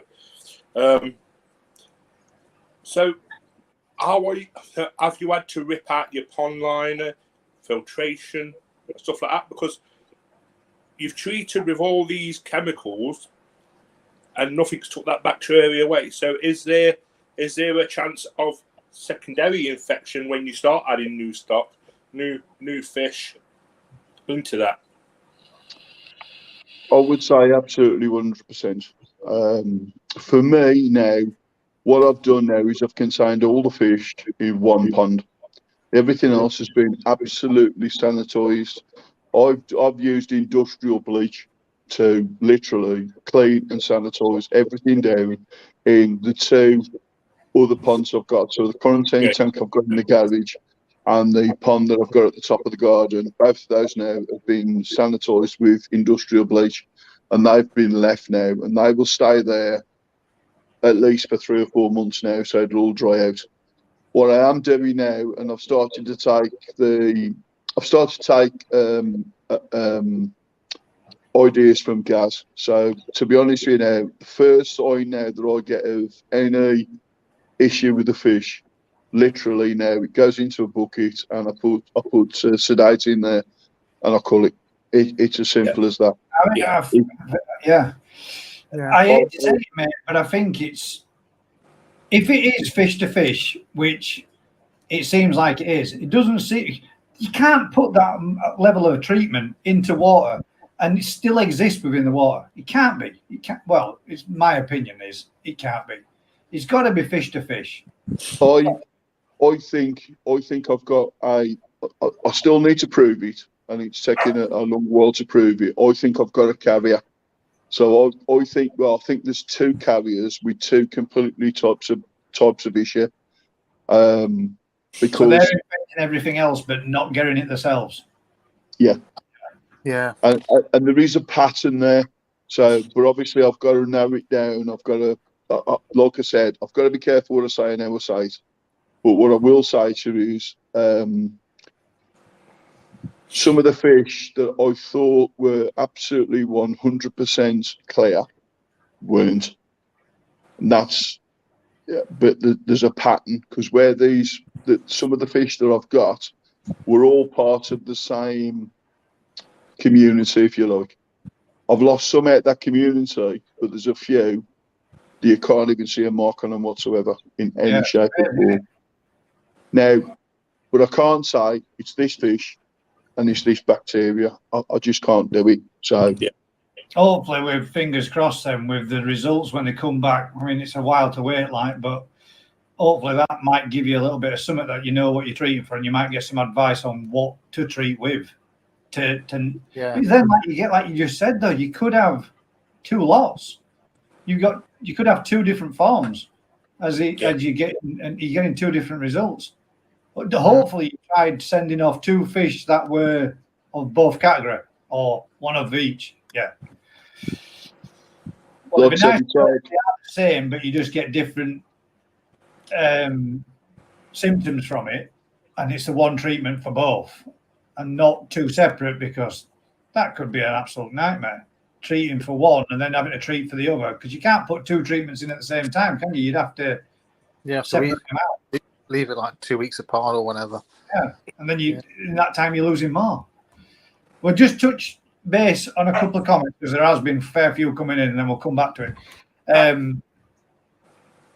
Where was we at? Oh, he says that's the last one that we had from Mad Dog. Copsy's Koi. I thought so, Skeggy. I've not heard your message. Not heard your message yet, mate. Only just got back. Mike KH says there's hardly any seagulls either by ours, and they're normally hundreds, and he lives over that coast. Yeah. Skeggy says I've noticed loads of badgers on the road this year. They get used to the roads empty and COVID, and now getting caught up with it. Deers as well, Skeggy. I've seen a fair few of them because their numbers explode. Loads of bird flu outbreaks around here recently. Yorkshire Koi says I've just installed a new blade. Hope you guys think it looks good. I'll have a look, mate. We'll have a look at that, mate. We'll have a look at that, mate. Mike Bass, seagulls are here at the coast. This is him hinting that he's at the beach again. Thanks, Mike. Up north, Koi Pond says, "Hey peeps, I did touch earlier on about I watched your video with I should have left a comment, mate, but this started up pretty quick after I was watching it, so I came straight on to do this. You've got a kahaku with a split dorsal fin. Now, what I was saying, and I've mentioned it earlier before, I have a friend of ours, and he had a shag, a Ginrin shag, a split pectoral all the way down to its radius or radial, and we super glued it, and it worked, mate. It's now, I would probably say it's probably maybe 4 to 5 weeks since we did it, and when the glue came off after the first week, he scooped it out, got it out of the pond, and then it was healed halfway up, and now it's a couple of millimeters right from the very tip, so that it has healed without any form of scarring, any form of mark or anything, no thickening or out like that. It looks bang on.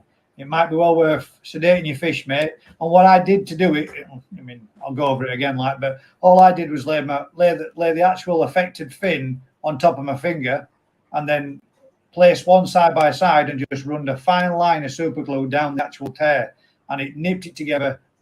5 minutes later, we're back in pond, swimming around using pectoral. So it might be worthwhile trying to give it a go, mate, and seeing if you can get that dorsal to heal back up again. Yeah, and people might all think, super glue, but super glue's inert in water. Yeah.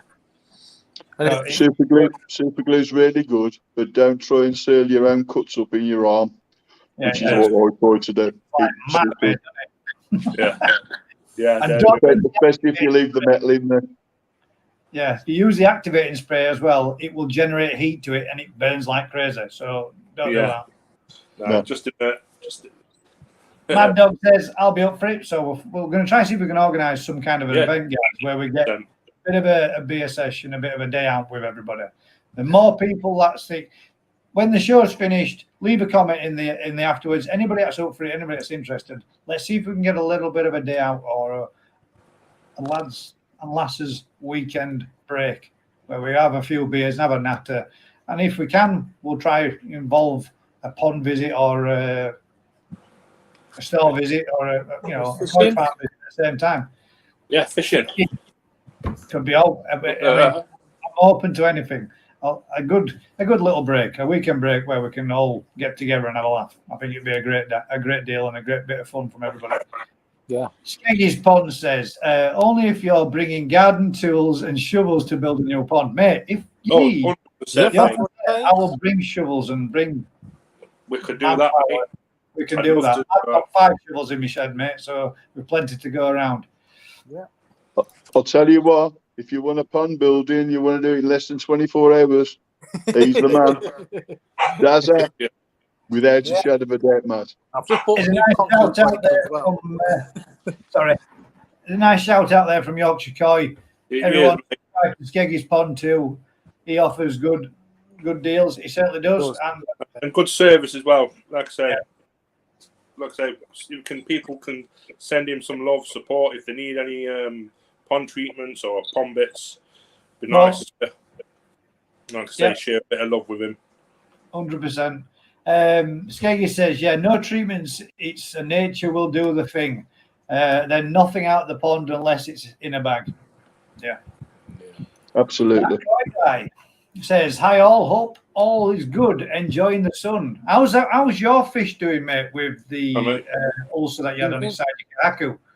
Because that one was particularly large and you was going with the injections from the vets, I do believe, for yourself. Trip to Skegness. Is that right? Nibbles and treats for me. Leave them there. Can't beat to the old fruit pastels. Ooh. Yeah. These have got to be the best biscuits ever. If you want to sponsor me, feel free. But them are my favourite biscuits. Best one going. I find them biscuits a bit dry. You need to have something to wet it. You got to have a brew. Got to have a coffee. Or a Stella, yeah, Stella will do it. That's a bit of a brewing tip, eh? Special brew. Skeggy says, with a bag of crumbs, Gaz, and I raise you a Turkish. Okay, I'll raise you Sensations sweet chili. Sweet chili. What's them barbecue chicken? No, it's Thai sweet chili. The barbecue chicken ones are nice though. Yeah, they're good. But the sweet a fat man drool now. Sensations sweet chili, they're hot though, aren't they? When you've had a few of them. Coxie Bubbles says, Skeggy, I will come in my mankini to help you. Oh, God damn. There's some eye bleach. Well, if you all go, hopefully I will be a few at the time, and I can deal with it. I don't fancy a koi bonfire. Yeah, not going to be good, mate. Either way, there is no pleasurable bit to come from what's to come. But keep your chin up, mate. That's the main thing. Coxie, I'm mentally upset enough without that you reminding me. There is a picture of Coxie in a mankini, which I'm not going to share with you guys because you will all need eye bleach if I want to. The last is there from Skeggy.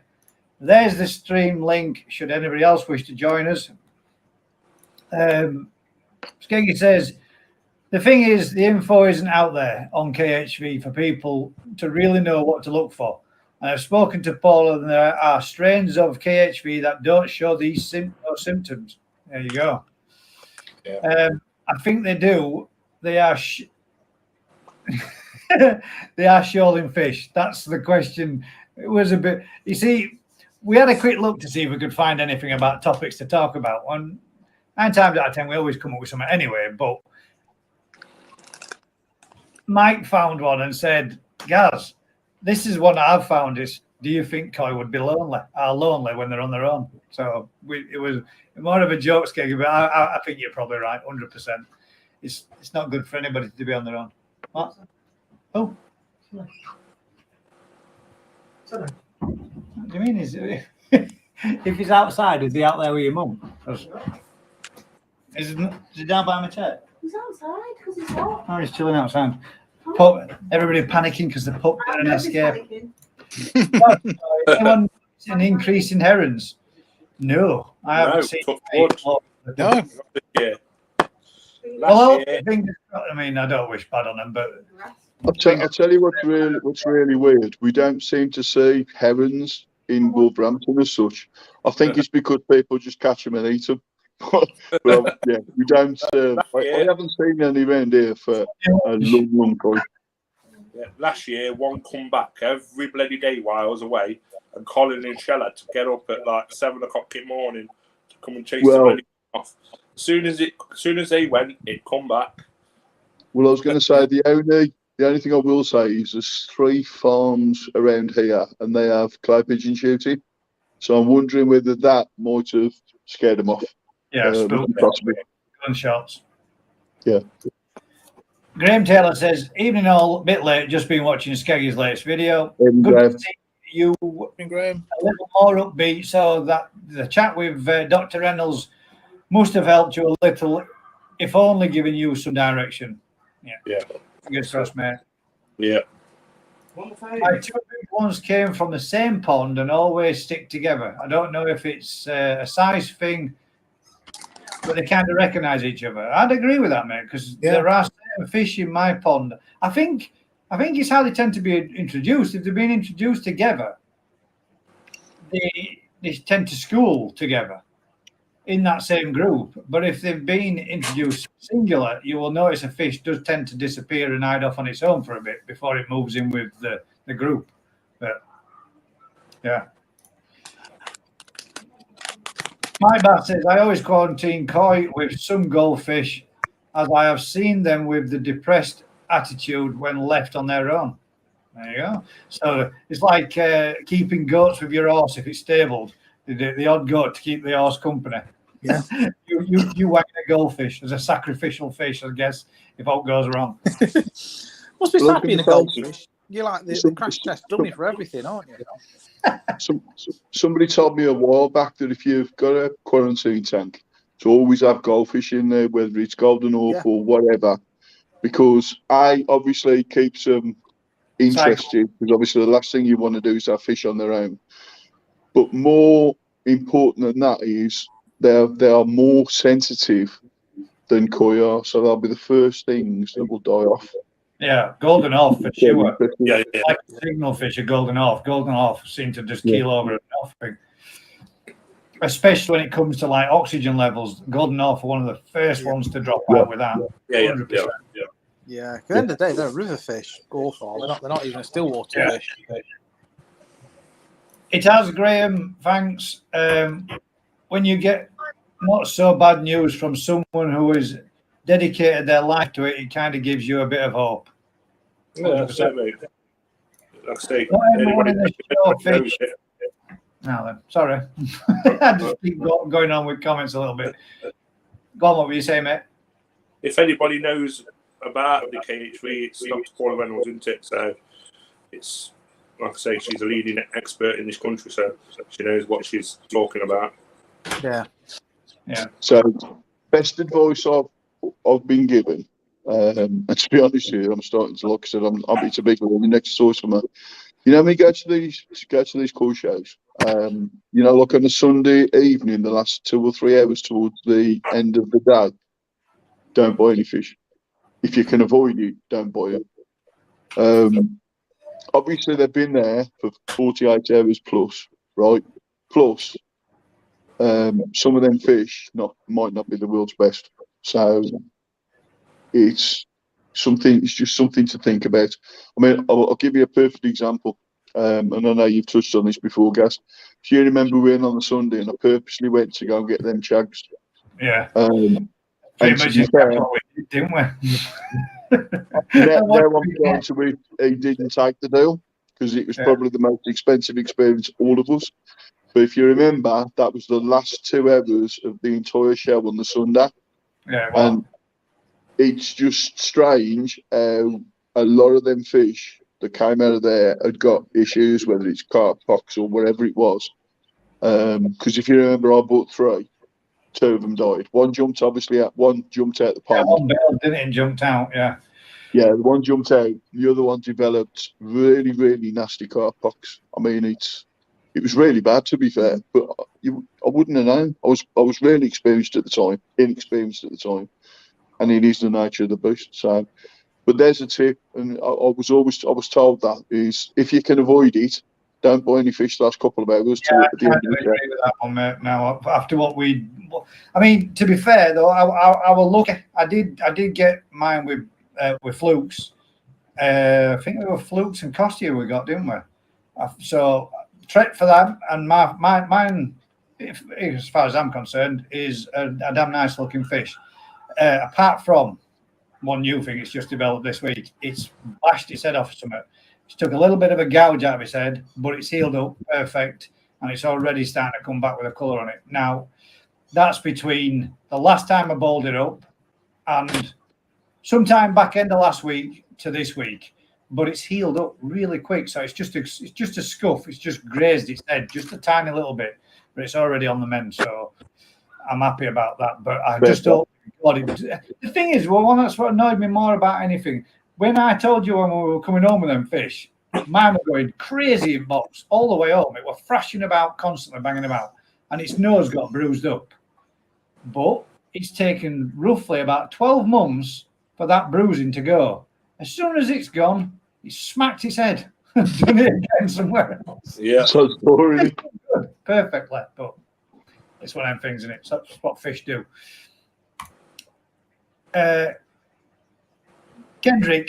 Kathleen Kendrick says, "Koi do not get lonely. They have no clue what is happening."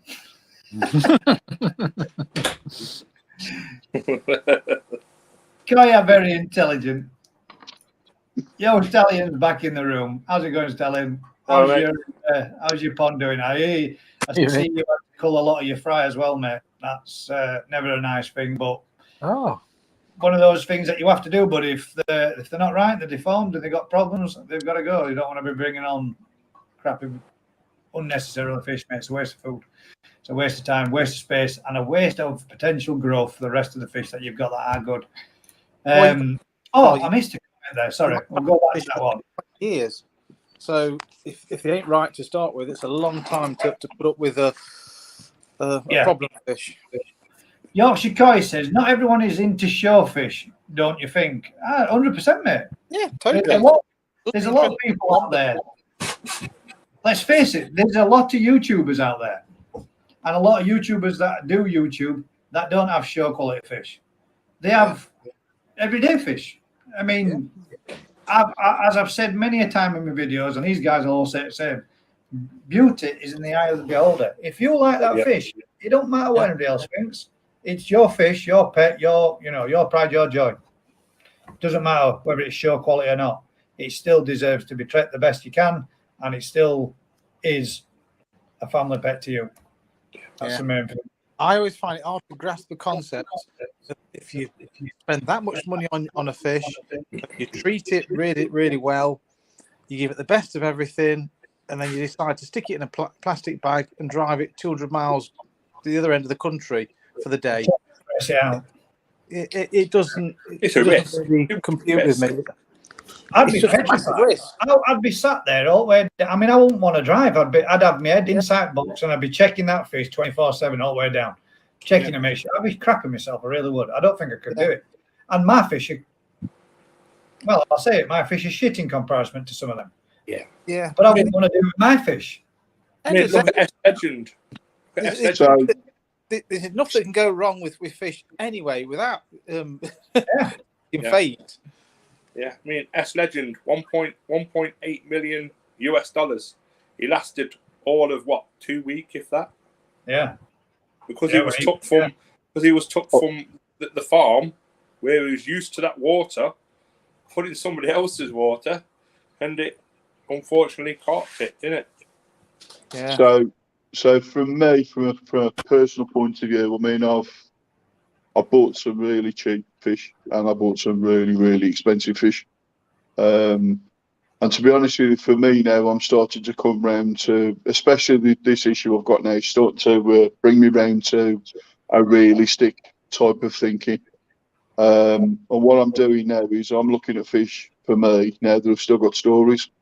So we've got 2 fish here. Well, obviously we lost Big Mama. Fantastic fish that was as well, to be fair.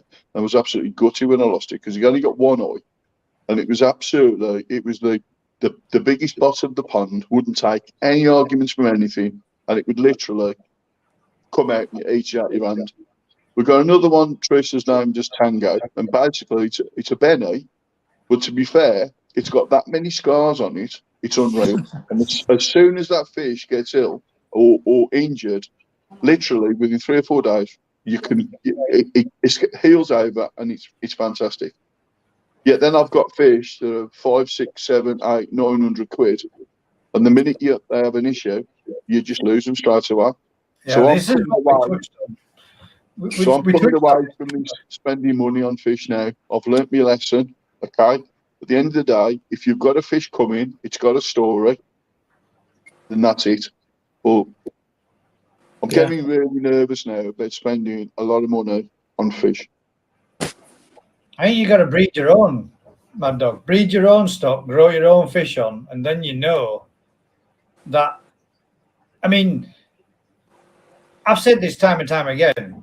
I could go down to Daz's house or Daz's farm, and I could pick enough fish for probably everybody that's watching, and everybody have 6 or 7 totally different fish, and nice looking fish. Really are that good. You could pick a pond full of belters, an absolute pond full of belters for all of us here in this room now. So to be honest with you, and I've got to big the bloke up because he convinced me into doing a spawn this year, and fair play to Daz, I did. And to be fair, it's the first ever experience I had in doing a spawn, and I'm pleased to say they're all still alive. But what's interesting is the fact that me and Daz are going to be doing a bit of an experiment over the next 2 to 3 years, Daz. Yeah. We're not going to obviously not go into too much detail, but there's a couple of experiments coming up with some interesting fish. Hopefully, we can make some changes. But the honest thing for me now, so what I'm going to start doing is, yes, I will buy certain fish that catch my eye, or will buy. There's nothing I can do about that. It's like anything, okay? But what I am going to do is the fish that I've got from my spawn this year, I'm going to pick some of the good ones out of there. I'm keeping them, and then the rest are going back to Daz's. and it's as simple as that. So it's a good thing for Daz, because I mean I'm hoping the business he's going to be setting up is going to explode. I really hope it does. And to be fair, I wish him all the best for doing it. The bloke's absolutely fantastic, and I take my hat off to him, because some of the experience he's got from a lot of the stuff that he's done and the way that he does it, to be fair, me and him bounce off each other anyway. That's what's so much fun when we're doing builds.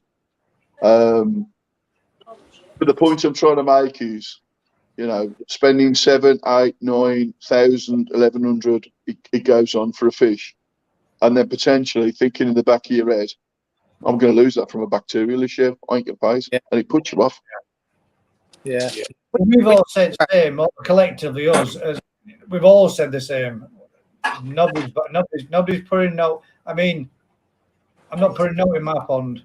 I'm saying that I'll probably end up coming away with something from Daz's, but that's the only place I really trust to be able to take one from. Yeah. Every fish that I've got from him has been fine, no issues, and they're all growing like stink. But you think, Daz, the fish starts off as an egg. It's sterile. We found that out today from Paula, whatever her name is. Paula Reynolds. Paula Reynolds. Even KHV doesn't affect a koi egg once it's been laid. It's just in a sterile environment. So then you put that egg, you transfer it into clean water, put methylene blue in, so that sterilizes it again. From then on, it's grown in a tank of its own sort of sterile water, doesn't come in contact environment. Yeah. So you've got the actual chance of it picking up any pathogens or viruses is absolutely minimal. Whereas if you're eating fish, they can have 4 or 5 different contact points before they even arrive in your pond, and any one of those that they can pick something up. So there's got to be a said for rearing your own fish.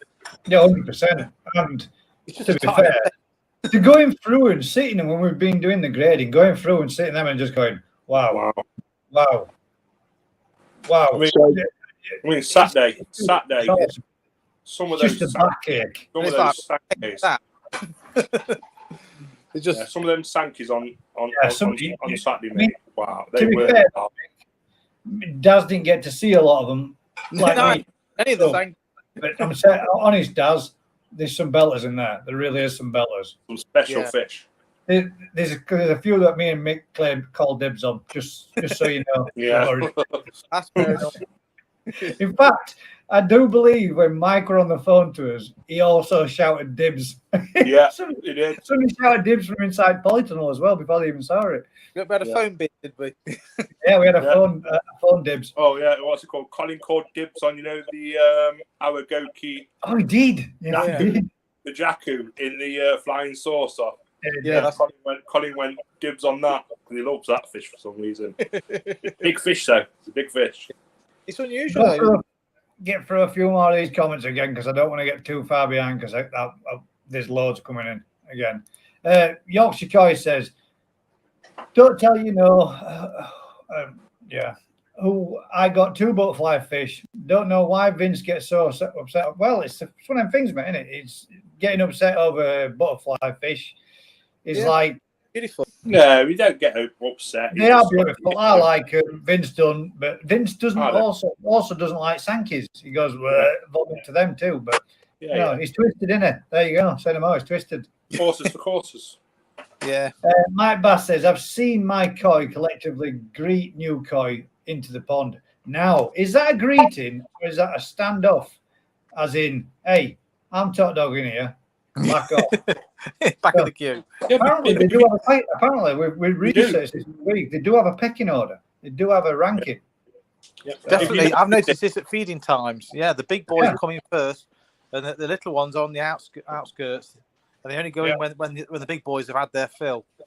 But if you notice, though, if you put a bag of fish in your pond, then the other fish do come up. Yeah. Oh, they do. Yeah, 100%. Yeah. What they do. They come up checking them out. But again, is that same thing? Is that to come up and say, "Watch your back, mate"? Well, it's like window ponds, isn't it? Window ponds. They always come to the window to look. Yeah. That's just people make out. They are 100% sociable. Even with you as a person, as opposed to each other, they are sociable with us. Oh yeah. I've got to be honest with you, from a window point of view, I will big them up now today, tomorrow, 3 times on a Sunday. For the simple reason is, if a fish has got an issue, you can see it through the window.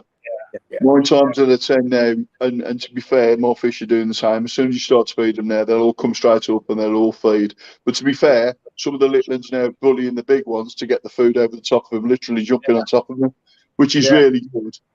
But then you get to see what issues you can pick up.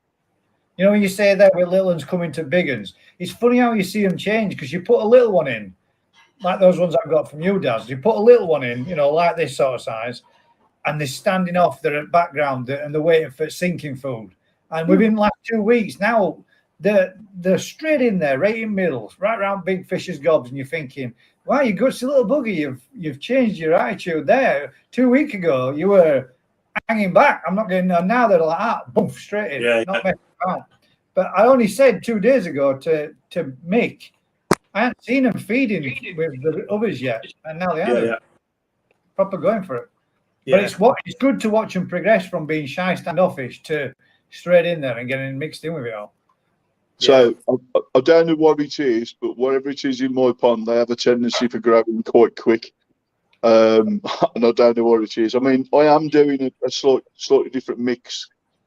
I had bloodworm and I had all sorts to my mix, including garlic, believe it or not. And my fish lap it up big time. Straight it's chopped up, your garlic. Yeah, so what I'll do is I'll make a tub up, and then what I'll do is I will stick natural garlic in there, and I will literally spin it together so it just stays in there. I'll leave it in there for 2 or 3 days, and then what I'll do then is I'll literally feed them fish with that, and they go crazy for it. They go absolutely crazy for it. You know, when you go to places like Tesco, you can get that lazy garlic that's got like a vinegar in it. 2 teaspoons of that in a bucket. Mix it all up with some dry mix. Leave it then for 24 hours, and I'll tell you what, mate, that stuff's pucker. They love it. Go mad. I've seen a couple of people feeding real finely chopped garlic and feeding that with the koi food as well. So they're actually eating raw garlic, and they smashed it as well. That were going down like as equally as well as the koi food as well. But the sinking stuff, they were leaving the stuff on the top and going down for the garlic and then coming back up for it. In fact, I think it was Carol Lysit's channel were doing. I'll tell you another thing that I do, and I don't know whether anybody else agrees with this. I feed all my fish one size pellet, so it's like 3 mil pellet. That's what I've done. Yeah, the best thing I've ever done. Honest to God, the difference. Even I don't think it's a lot, but I think even the bonsai fish are starting to put some size on. He's definitely got fatter, but he might just end up being a stumpy fat bonsai now instead of. I don't think he's got much size to him, but he's definitely put some size onto him. He's filled out. Yoshi Koi says, can goldfish live with koi no problems? Yes. I've had them, mate, for years. Never had any problems. I have some Sarasa comets in with koi right now, and no problems at all. And they're also in with 1 Blackmore and 2 fancy goldfish, and they're fine as well. The only thing that I would suggest is there are certain treatments that are specifically koi only. If you've got goldfish in there, you cannot treat them. Yeah, with certain treatments. Yeah, 100%. Same again with likes of sturgeons, others, golden off. Yeah. I would only say one thing, Paul. Sarasa comets, all the normal type goldfish. But the short-bodied goldfish, as the koi do get bigger, the koi may mouth the slower, weirder looking swimming goldfish. I've had it before where the fancy, where monster fancier finned ones and such. Yeah, she come up and grab this like goldfish. He got it in her mouth and she spat it out and then it swam off. But the slower she was a monstrous fish, though, goldfish. If she could have swallowed it, she wouldn't have been spatting it out, though, would she? She spat it out. No, I'm saying, but if it was of a small enough size for her to have yammed it, she would have done. Gone, it would have been gone. It would have gone. Skeggy agrees there. Yes, goldfish live fine with no problem. Who's that new dude? That new dude. I mean, come on. No, dude. That says his name underneath. Mad Dog. Yeah. I wouldn't say no. No. I've been around a while. But past experience, I ain't very good when it comes to doing videos that are live because I have a tendency for putting my foot in it.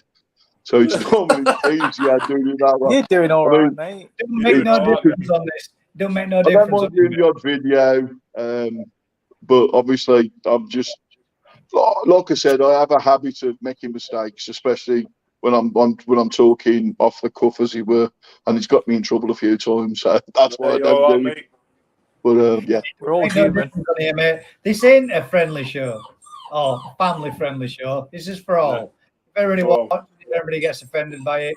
Well, also as well, you've got to understand that I work for a 4x4 company, and they work shifts, so nights, afternoons, and mornings. So some of the Thursdays I'll struggle to get on, but I will try and go on as much as I can. I promise.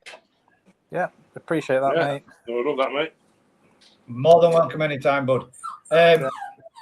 Is he Mick's brother?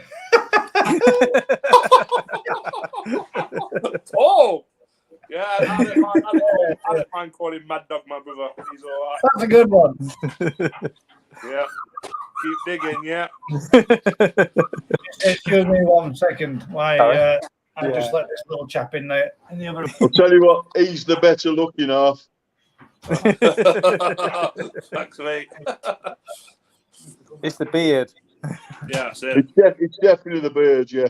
Definitely, yeah. I think I've gone, to be honest with you, it's incredibly warm the last couple of days. Absolutely crazy. What's happened there? Gone little. And sideways. Yeah, it's gone sideways. That's it. That's what they mean. Sorry when they about say that, guys. sideways. The joys of new little puppy in the house. They were having a good old whip there at the door because he wanted to go back in. So we've got there. Is it Mick's brother? That was the last one. Mad Dog. Excellent with the chop saw. No clue with technology. Yeah. A bit like me. Yeah, it's gone off now. Look, it's froze. He's trapped in cyberspace. Well, we'll give him a chance to come back. He might just be disconnected off his Wi-Fi. David Cook says, "Hello, Gaz, Daz, Mick, and guest, and all in the chat." Right. How's everybody doing? Good, David, sorry, apologies. Ran into a problem for the first time raising koi fry. Abnormal plates found out. This occurs with any environmental change such as pH, nitrates, ammonia spike. This can happen in shipment with 2 to 3 week fry.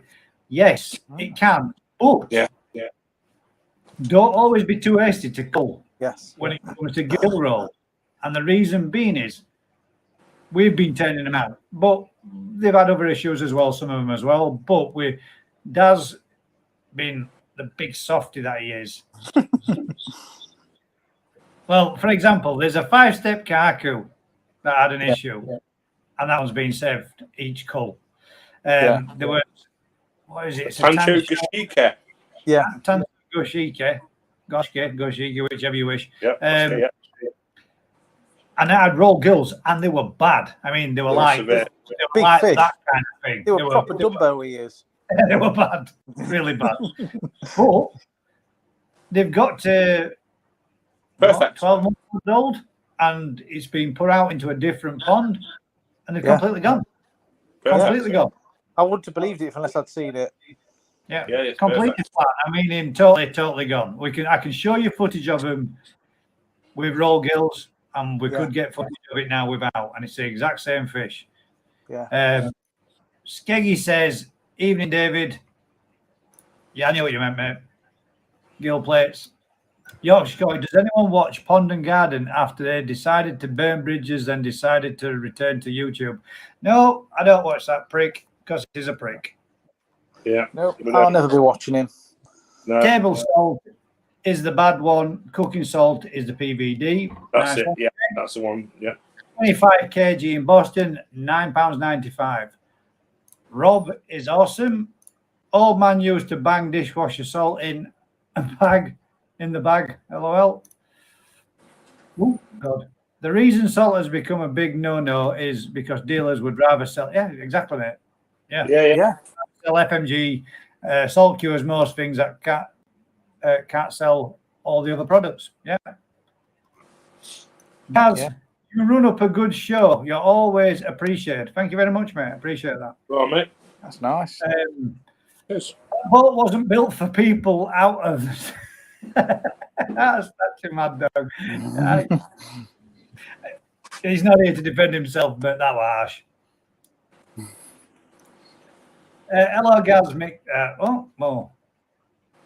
Did I just roll back then, or is that in twice? Hi again, Dave. Well, we'll say hi again, yeah. Well, within an hour, you have Lynx Aquatics, Docks, Kois, Clark's, Carey's Kois, and Koi. It might be Lynx Aquatics I'm thinking of. Lynx Aquatics, Doc Koi, Clark's. Oh, right. So within an hour from, I get you. Yeah. Hello, Skeggy from David. Do people like to have ornaments around their ponds? If so, why? I think it's just a decorational thing, mate. We all want to have that.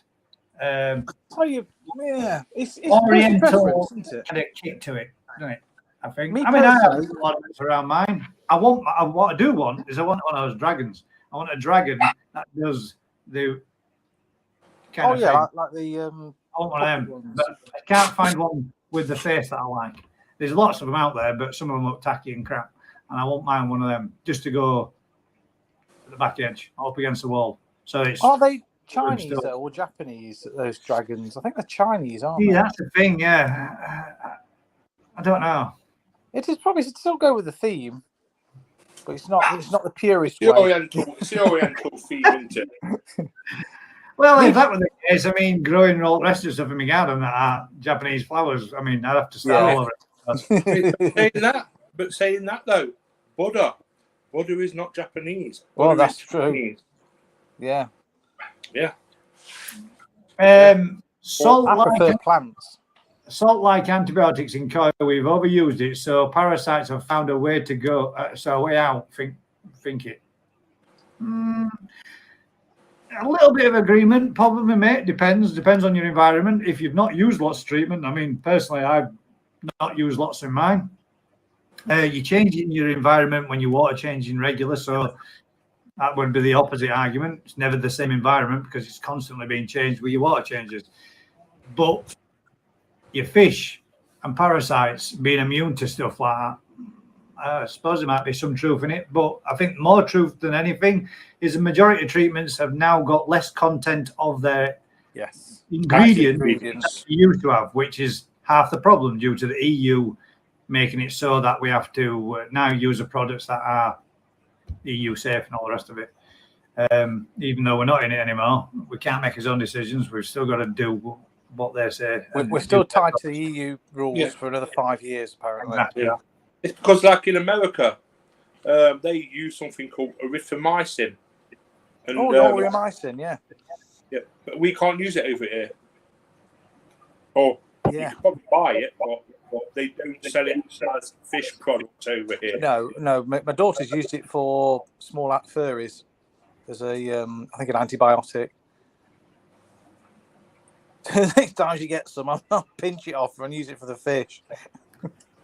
Skeggy says around his way, the still have dip nets for around his lakes and stuff around his way, which is that surprised me, mate. I didn't know. Some places still do. It tends to be the high traffic areas where there's lots of popular fishing spots.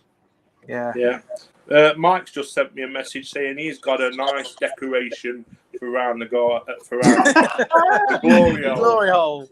He's got this thing, guys. I swear, it just looks like a chocolate starfish. It does look like table mold, and you will get to see it at some point very soon because it's going to Nottingham. It's coming down here. It's coming to Colin. Yeah, not coming to me. Hopefully, we'll give you a picture of it. We'll show you next time because it does look like a rusty bumhole. It really does.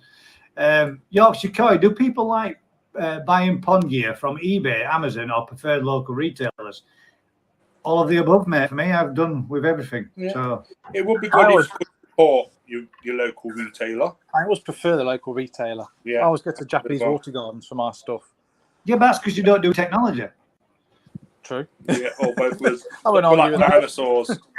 Yeah. I get my stuff off eBay, I get my stuff off Amazon, I get my stuff from a local retailer. What I do find is eBay, Amazon are way cheaper than your local, hence the reason why a lot of them are going out of business because they can't compete with the online market. Yeah, but I like the idea of when I need the local place, I can just nip down there and get something. You like to be able to do this, don't you, Daz, and feel it in your hands and think, I want that. It's all right buying it all on the internet, but like you say, it kills a little guy. I'm a little guy. Got to stick up for the little guy. Well, the little guys could go, do you know what? I'll sell it as but then it's not possible, is it? It's not doable. You don't get the same feeling from ordering it off online. That's the problem with this world. And you don't get the banter. You're not persuaded to go there and buy another goddamn fish as well as your purchase that you've actually gone for. But you go there, you get that customer service with your local person. Yeah. Where on a TV, on a computer, you're not getting that interaction. Shit. He is the most sour-faced, miserable bastard I've ever come across. He sits there. His answers are so blunt and so short. And there's no wonder you're closing down. Well, that particular one is. It closes down next month. But his staff, the staff there, have probably got to be the most... Now, if I go to another place local, totally opposite. Totally opposite scale. Couldn't be more helpful. But that particular place... I'm surprised you've traded as long as you have. That's it. They've lost the will, haven't they? Because they can't compete with the internet. The traffic comes in less, but people come in, and I mean, I've walked in there many a time and said, how much is this so and so? For God damn, I'm not paying that for that. See you later. In a bit, and walk straight out the door. And I literally told them as I've gone, I'm not going to pay them prices for it. Not when I can get it 15, 20 quid cheaper online. It's crazy. Yeah. Salt good for antiseptic use, and also heard that you can use it for an ammonia spike. Not too sure of how true that is. No, I'm not too sure. Salt brings down ammonia. I don't think it does. You can use salt to reactivate zeolite, which reduces ammonia in your pond. Yeah. You can recharge your zeolite by banging it in a bucket with salt, but I've never heard of salt removing ammonia. I've got a main pond which can be used, which can't be used now. I'm putting a small one for the boy. I've got a frying vat. I've got 3 times 600 litre tanks. I have to set up the paddling pool, which will now be I need to run out of characters. They couldn't do anything. To be quarantine and 2 times IBCs, and I want to build another one now. Yeah, I bet you're doing all, mate. Get yourself something that you can keep your other stuff in, and just let that one other become what it is and see what happens. I love the IOM ESP TT week. What? I love an ESP TT week. Isle of Man, is it? ESP TT week. So that would be the race. Oh yeah, the racing, the motorbike racing. Yeah. What's that got to do with koi? Yeah, it's just Skeggy's just random, isn't it? That's what he does. David Cook, Isle of Man is lovely. I used to live there. God, this is how far there must be loads of comments. This is how far behind.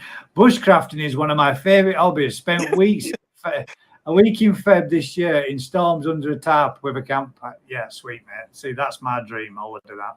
I'd love to do that stuff all day long. When you think red kites were introduced in one site near Amersham, they were wiped out with poachers and such. Paul Smith has lost about 4K in 1 week, in the last week. 4K fish. God damn. Stallion says, very strong. Well done for not saying. Oh, I know what you mean. References as to the people. Yeah. I get it. Is Mad Dog back in yet? No. It's like me. He might have his battery might have gone on phone for all we know, or on his device he was using. It's like me. I can't be sure. My problem isn't what wiped out my dad's fish nearly 2 years ago, so I have no clue. You should never mix 2 different sources of fish, especially when taking fry. I did this once and it wiped a lot out. Yeah, Daz has had a problem with that once, hasn't you, Daz, too? Yeah, it's wiped out everything. We have a large Australian cornline tree with a ringneck doves nesting in it. Good view from the bedroom window. I ain't seen the doves around our way. Well, normally you hear them every morning, 5:30, 6 o'clock. You hear the pigeons cooing all the time and the doves cooing. I haven't heard them in ages. Because Norman Rio goes, God damn, them birds wish to just shut up or fly off and bugger off. Well, you might have got the wish, because they have. I think it's the same net in 2 separate ponds. If there is the same batch of fish that you're not adding anything in recently, and both fish are well. No, I wouldn't. I mean, I do. I have 2 ponds. I use the same nets in both because the secondary pond, it's no big deal. There's just a few small little tiddlers in there. But I'd rather nothing happen to them. But ideally, I really should get myself a secondary lot. But the majority of times when I'm bowling up, it's concentrated to the big stuff in the big pond anyway. But you should, to protect them from anything, because you can spread one thing for another. But up to presto, that little mini pond. I mean, it's only a mini pond. I've never had anything in there. No problems. Never had a single issue. Never had parasites. Nothing in that little pond. But again, fully netted off. And not put no in other than your fry is the first thing that's gone in there since Yeah. all the goldfish have been in from day one. Yeah, when the definitely toy not. and moved into the big pond. If you've got koi, if you've got two koi from two different, even if they are from the same source, I wouldn't use the same net. Most definitely not. Skeggy says absolutely mad dog. It's like MRSA, 100%. Yeah. You can set up a container with the original bleach, the second container with water. They do that with fishing nets when you go fishing. I'm not going to set up one myself, in fact. I'm going to set one on myself, in fact. Sorry. Thing is, Mad Dog, unfortunately, I hope he's still watching because we're reading out these comments because we were calling. But thing is, Mad Dog, I thought it was bacterial. The bacterial was secondary. Yeah. Well, he sent fish away for testing. He's going to get to find out one way or the other.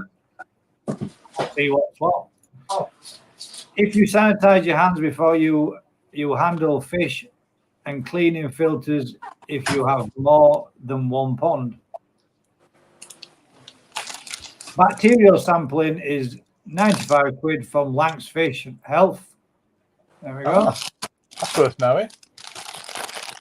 Never do that. It's lethal to fish. What's lethal?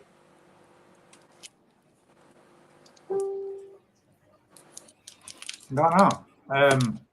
Sanitize. Use sterile gloves more than hand sanitizer. So hand sanitizer, is that? So you mean in the hand sanitizer is? Yeah. Hand sanitizer is normally just Alcohol. 90% alcohol, and I'm not so sure alcohol Evaporates off your hand. lethal to fish when you use alcohol to clean the wounds. My previous comment, koi are clever and are equipped with long-term memory and can remember faces of their owners. Backpedal of the week. Backpedal of the week. Oh, yeah, there's a backpedal of the week. We should make that one. We'll put that one in. Backpedal of the week. Yeah, that's another one. Goes to Mr. Colin. Goes to Colin. Yeah, I was thinking about surgical gloves. Surgical gloves are fine. I use them. I wouldn't use surgical gloves. I'd just use my hands. End of the day.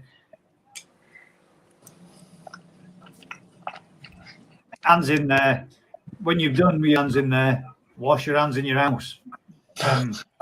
I'll use my hands and then I'll just pour meat. Yeah, he's been straight bleaching hands when we were doing stuff over week. That's how we do it in Nottingham. Look on Fish Vet Society online. No visual vet has an obligation to treat fish. It's a nightmare injecting. It's fairly simple procedure. Yeah. I never seal. God, we are way behind on comments. Yeah. The only thing you don't seal is the wound. Wound. May never close unless the fish repairs itself. Getting tamarine under the scales isn't that hard in larger fish. Just use a cotton bud. Yeah. Okay, Paul, deal with this. He has been told by Paula no off-the-shelf treatment will work. It's gone too far. Antibiotics are the only option because this bacteria is coming out of the fish. If the fish are really deep wounds, especially on dorsal fin, I recommend sealing it. Well, we've got a few different opinions, but that's a thing. Perhaps to a fin, sealing it, yes, because I don't see as it's a deep tissued injury. No, it's hard cartilage, isn't it? Yeah, maybe, but absolutely fascinating discussion, gents. I have a friend pulling their hair out after throwing money bag after money bag after money bag, and all is still getting nowhere. Will be interesting to see the results of your autopsy. Yeah, 100%, Phil, totally. Phil, it's a nightmare. I've thrown about $3,000 of medication in my bond in the last 18 months. Now, a little bit on that one. The only bit I can't understand is before you got to $3,000, why did you not think about testing a fish way back when? But I know hindsight. I'm not taking piss, mate, in any way, shape, or form. I know hindsight's a wonderful thing, but the thing is, you can't. There's no DIY test for KHV, is there? I think there is actually. I think there? there is. Yeah, but I don't know if it's only in the States. I will look. When Skeggy asked earlier today about how much you reckon it is for this, that, and over, I was looking, and I believe there is a KHV test kit that I reckon you probably have a sample, put it in a tube, and send it away, and they send it back, kind of thing. Don't think there's a swabby.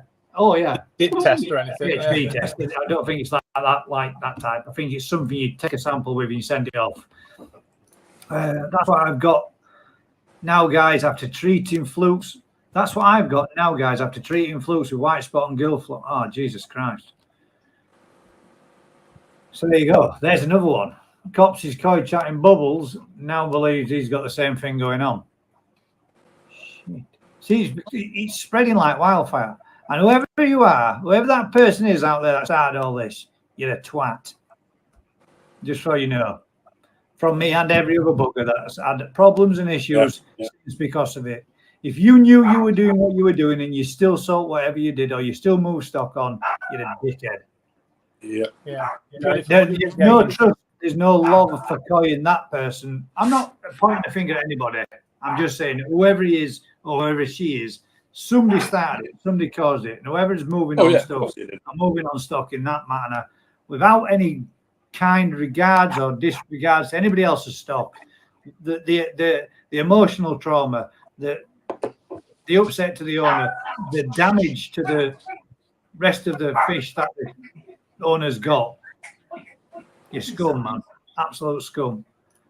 I'd rather troop fluke every month than this. Yeah, me too, Skegger. 100%.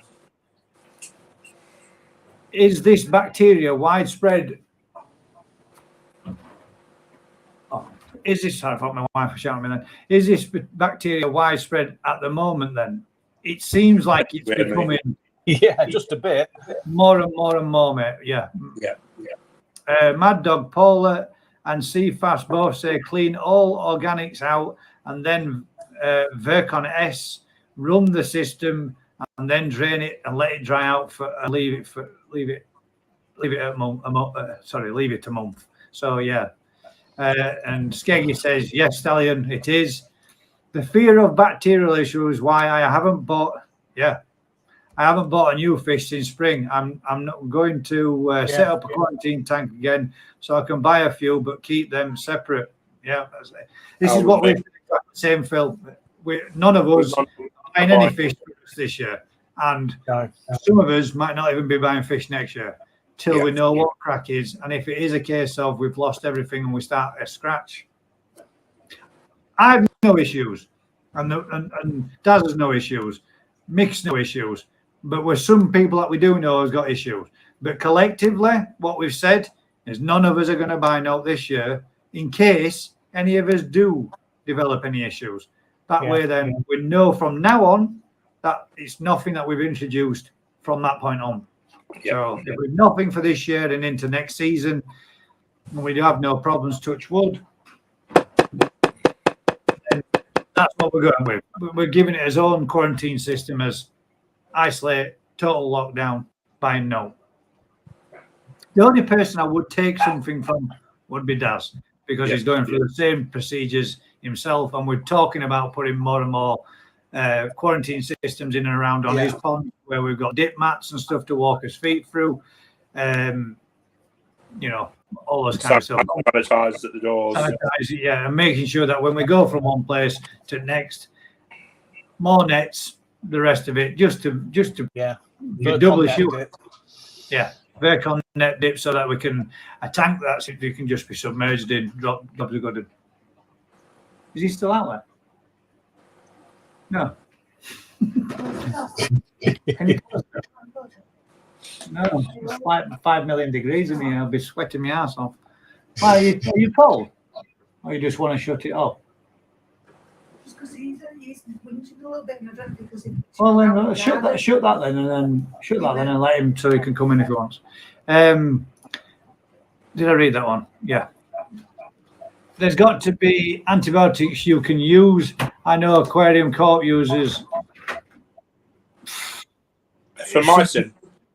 You can't buy it in this country, or you can, but it's not in koi form, is it? And Skeggy then says, good plan, Phil. I won't not quarantine again. That is for sure. And seriously making me think about it as well. But I ain't got room for a quarantine pond.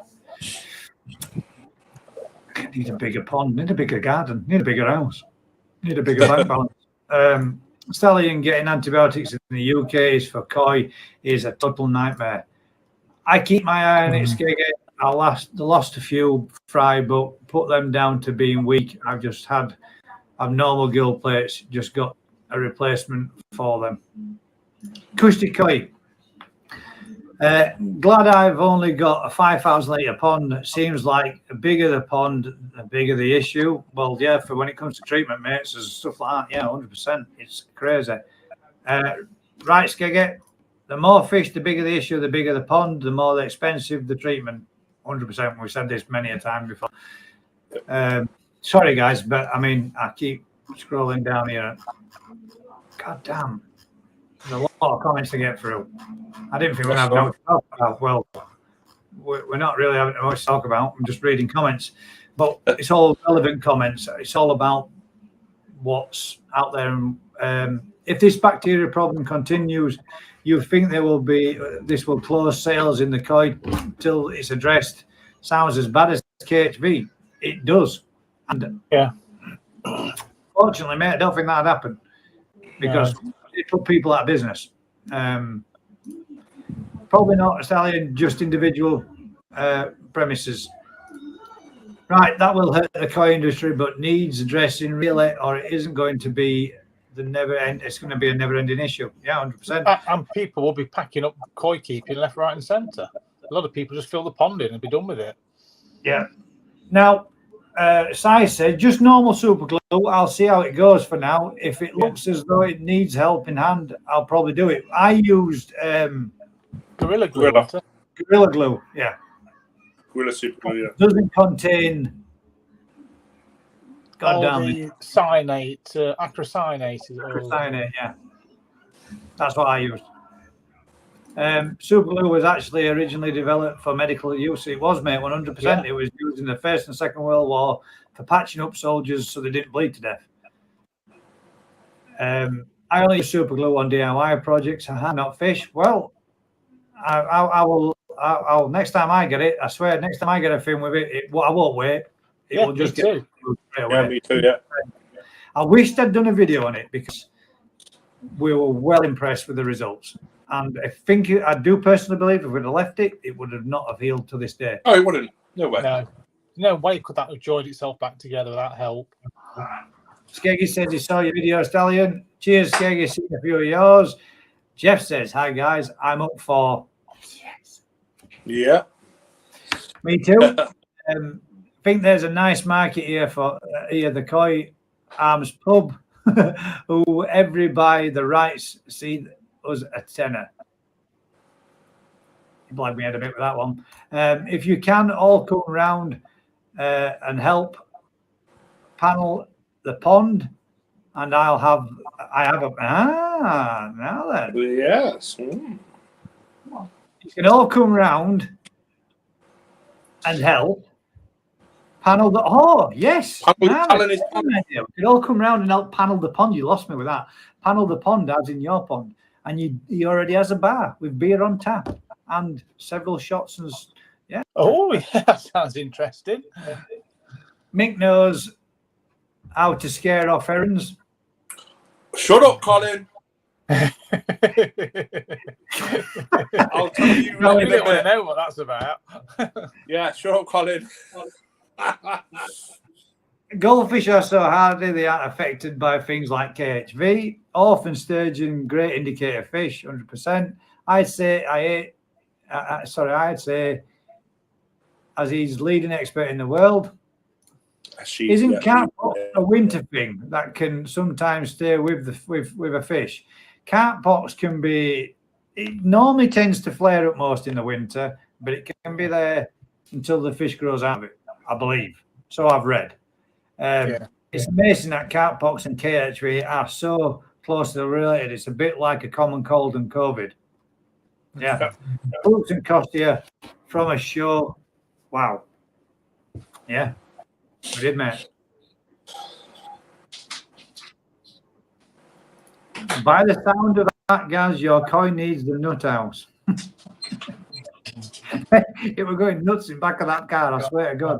Me and Brandon were driving over home thinking, why is it thrashing around so much? We even thought back, I even got out and had a look at it to make sure it were all right, but it looked fine. But the following morning when we'd bowled it back up, checked it out after we'd introduced it into pond, its nose was bruised to hell. But it took 12 months to get that sorted out. Yeah, you will. You'll laugh. Is he sending you messages now? I'm glad I don't have a pond of shore fish. Christ, yeah, I'd be lead boots in the pond now. Yeah. The best fish I ever got for a good price is from aquariums that have koi in, and don't have a single clue what the value or patterns, shapes. They're just price tags. Then all for £15. So you're not just clued up on your patterns and all the rest of it. 9 times out of 10 minutes, you just type in the colours and put koi at the end of it, and you'll be able to find something online that'll identify what fish you've got. Right, guys. I'm actually trying to just shut that door, man. It's boiling in here already. It doesn't help having a gaming PC running outside of your leg either, though. Those caps of meat. I was 3 months.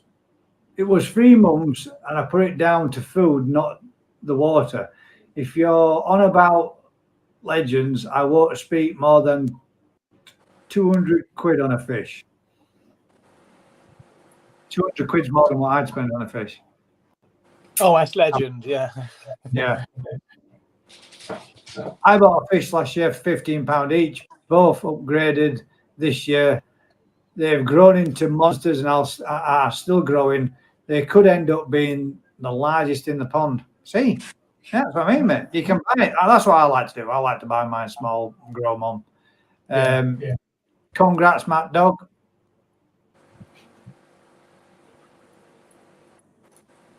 Don't know what that bit was for. I only did my spawn brushes for a laugh and got fry. Yeah. See, from everything negative comes a positive, and from So was it Skagger? Was it the food? Did that message what Skaggy said? It was the food that killed S Legend, not the water. I don't know, but he was poor. 3 months, and they put it down to food, not the water. Wow. Yeah. Bloody hell. Skeggy says he's got plans for spawning. I'll be a trade as I want to specialise in English bred fish. Good man. I'm debating digging some mud ponds. All these are videos to come, guys. Yeah. Which is cool. Anything can kill fish off. I think the neighbours are the biggest risk when thinking about buying expensive koi in case something ends up in the pond. If you live in a nice area, you're probably okay. Well, mate, no, you mean somebody finds out where you live, anybody could you upset that one individual, anybody can turn vicious, can't they? So I suppose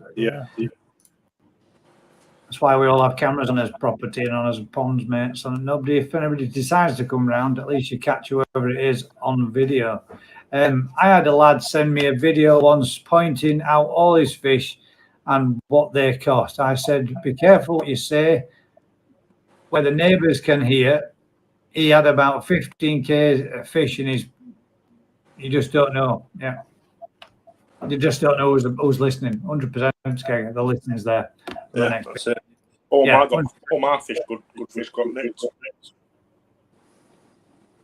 Yeah, you did. You had some stolen out of yours.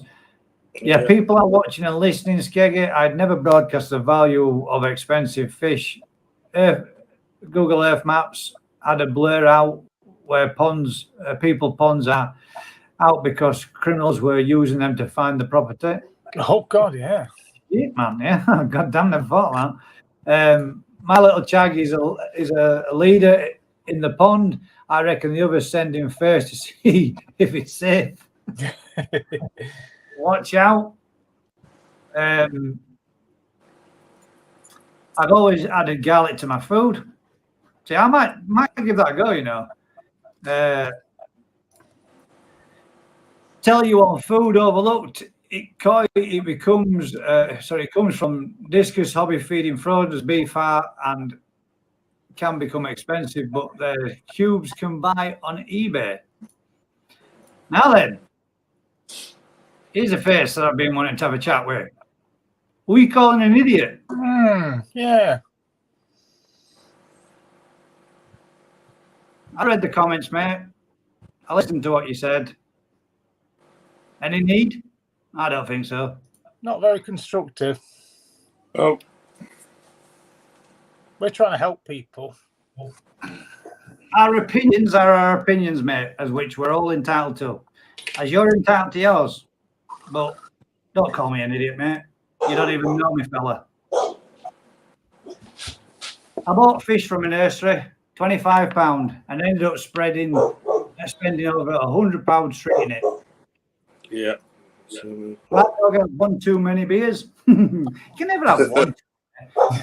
Teresa Morgan says, I hear Mad Dog's phone died 5 months ago because you froze and paused there for a long time. I'm going to start adding garlic to my koi food mix. I'm not getting that Medikoi grow on 4 mil food. Georgian mildred can stand the stuff, but go nuts for peaches and cream. See, man, didn't like the peaches and cream at all. That's why I got rid of it. Wow.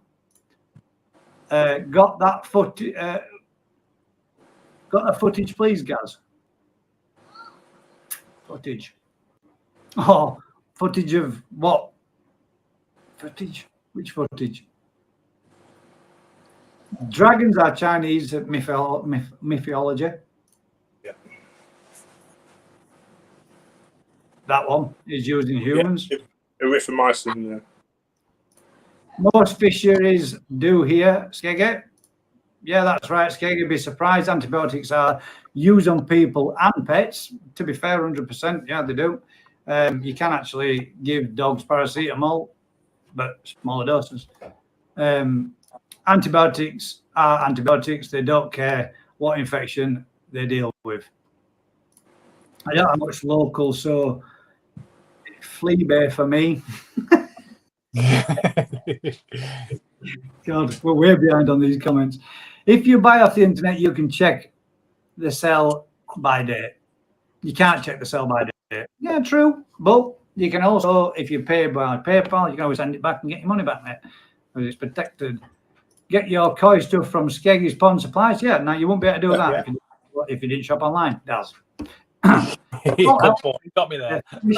Osmosis, it does, mate. 100%. It helps. Osmosis balance.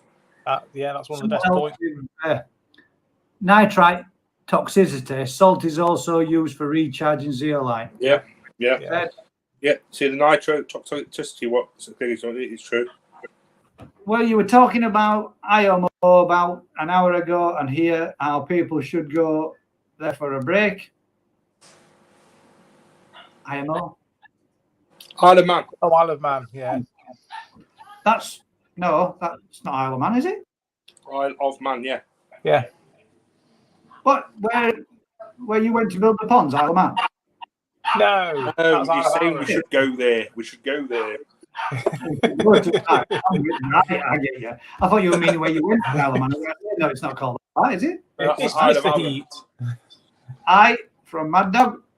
Daz is looking like a real Slim Shady in that vest. Oh! They choked on with water then.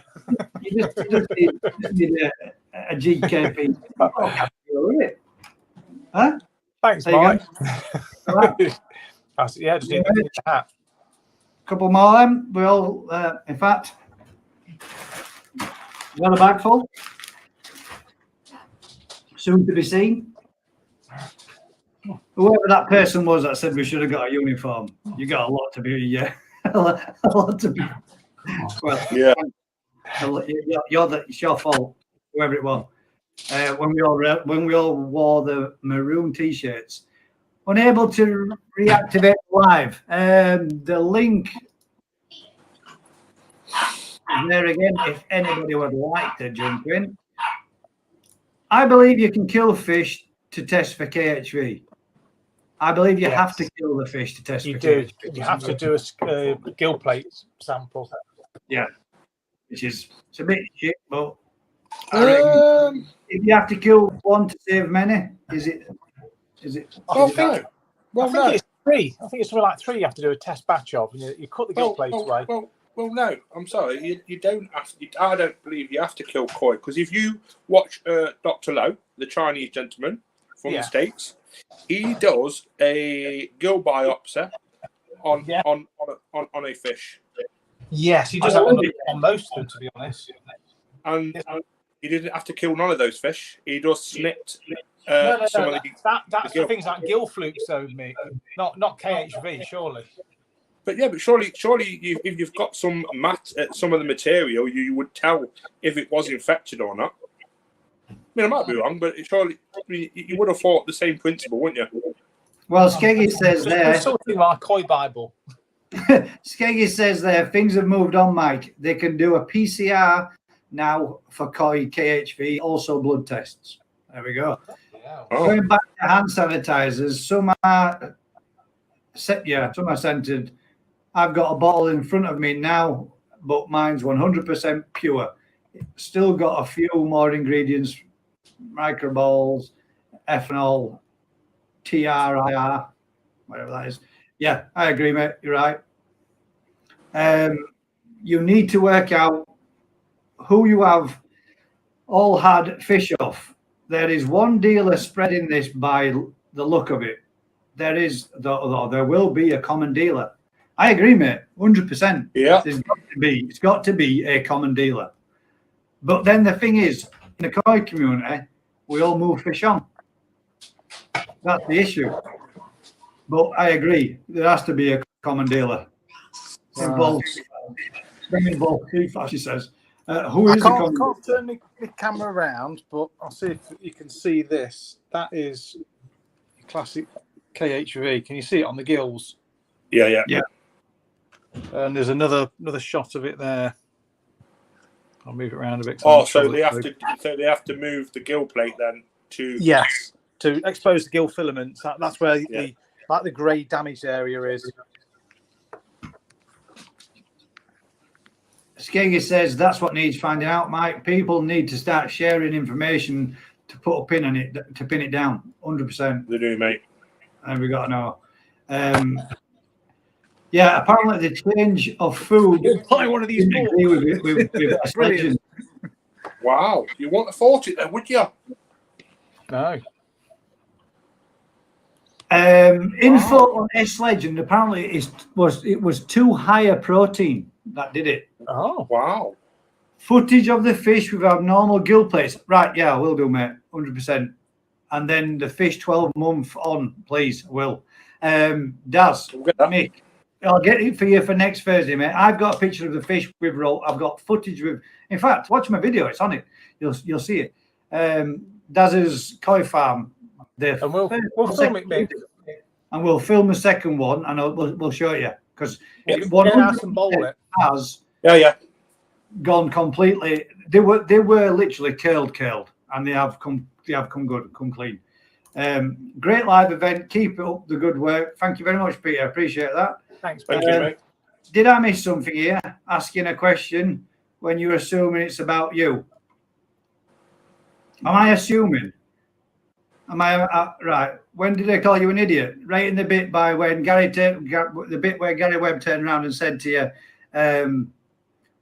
about when you were talking about the filters, and you went, "I know what you mean, Gary. Who are these idiots?" Well, the conversation was us three that Gary Webb was talking about, and then you turned around and said, "Yeah, who are these idiots?" So these idiots were us that you were hinting at. I didn't appreciate it, mate. I don't think there's any need for it. There's already enough shit on YouTube and throughout different communities without somebody giving it this in background just to stir shit up. There's no need. Oh, like I say, mate, don't bother you. Like I say, no, it's not bothering me. It doesn't bother me. If you think I'm an idiot, come tell me you think I'm an idiot when you see me at Koi Show, mate. We'll have a chat about it. But I won't call you, fella, because I don't know you. And if you weren't calling us, I'm sorry if I've taken it the wrong way, but that's certainly how it seemed. and I dare bet it seemed the same way to everybody else, because everybody I know that watched figured you were talking about us. So, apologies if you were. Mad Dog's back. His phone's recharged. Well, Right, Mad Dog. I lost the connection, so I had to go and find one, and then my battery was dead, so I've had to wait for it to charge up. And then I couldn't get the link. So, but I'm back now. You're back. That's the main thing. There's a link for the stream if anybody wants to join us. Feel free to. If you want to come on, Mike, stick yourself in chat. Come on and have a chat. If you weren't talking about us, then I apologise. But if you were, I'd appreciate it. There's no need, man. You don't even know us. Don't judge us in that way until you know us. Then call me whatever you want if you dislike us. No skin off my back. F8 guys, keep up, man. I'm trying.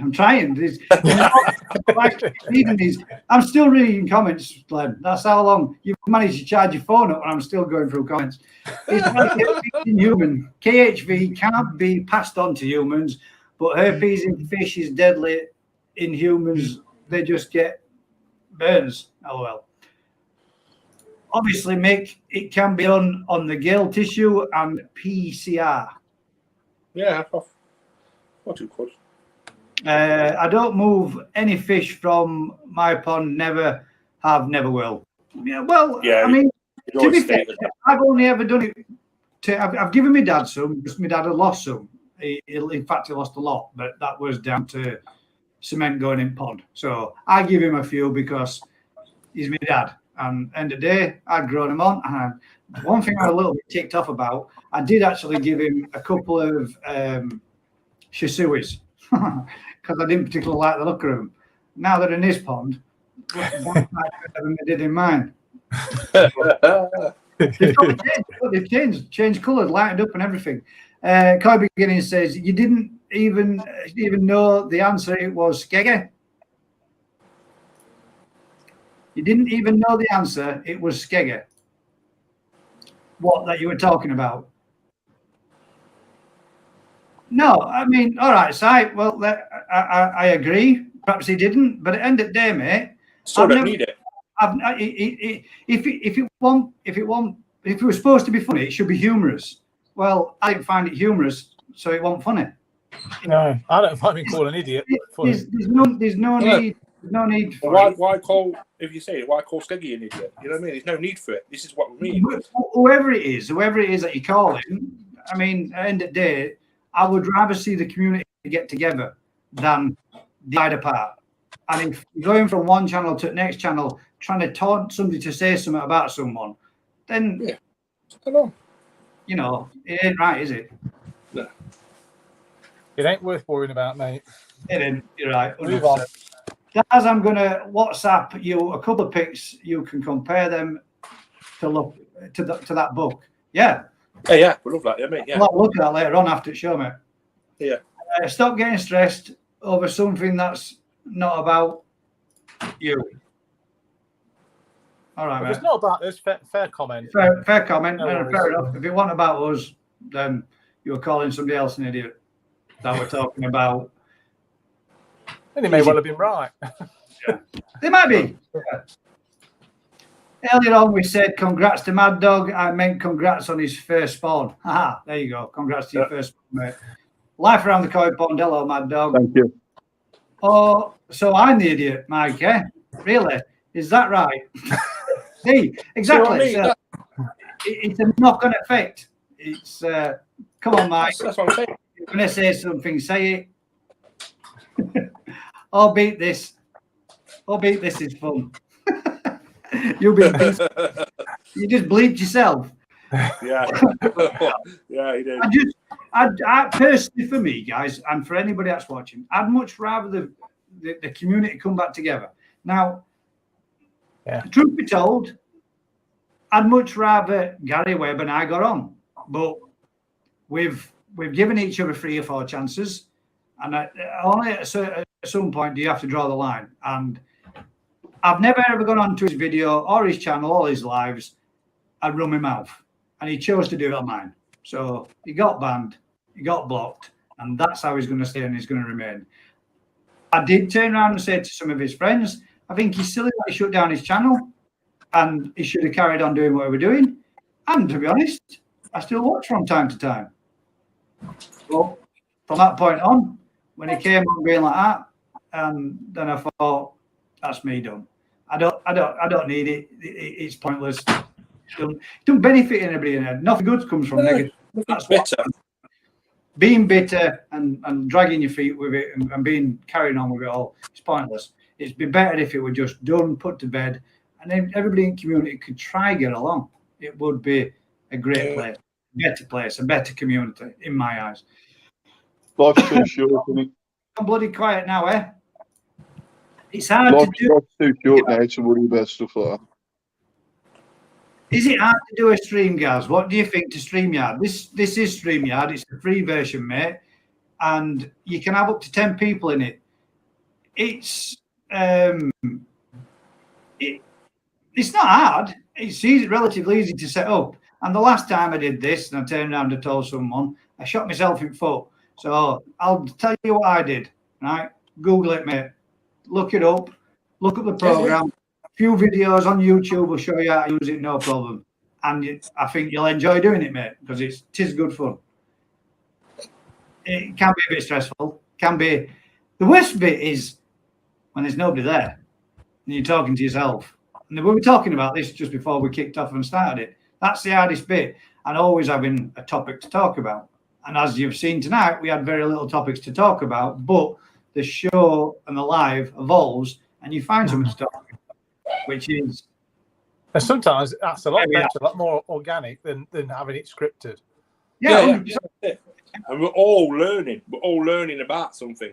Yeah. None of us, like I've always said, none of us are experts or we claim to be experts or anything. No. We're all learning. We're all hobbyists. Yeah. Oh, 100%. And any of my opinions when we're talking about, for example, the Easy Pod, those are the bits and bats that I've read up and I found out people were saying are the optimum levels for using. Now, if it's right, it's right. If people have tested it and tried it and they come back and the vast majority of people say 5,000 and 6,000 litre ponds and running them at 50% is the best results for that filter, then the masters can't be wrong.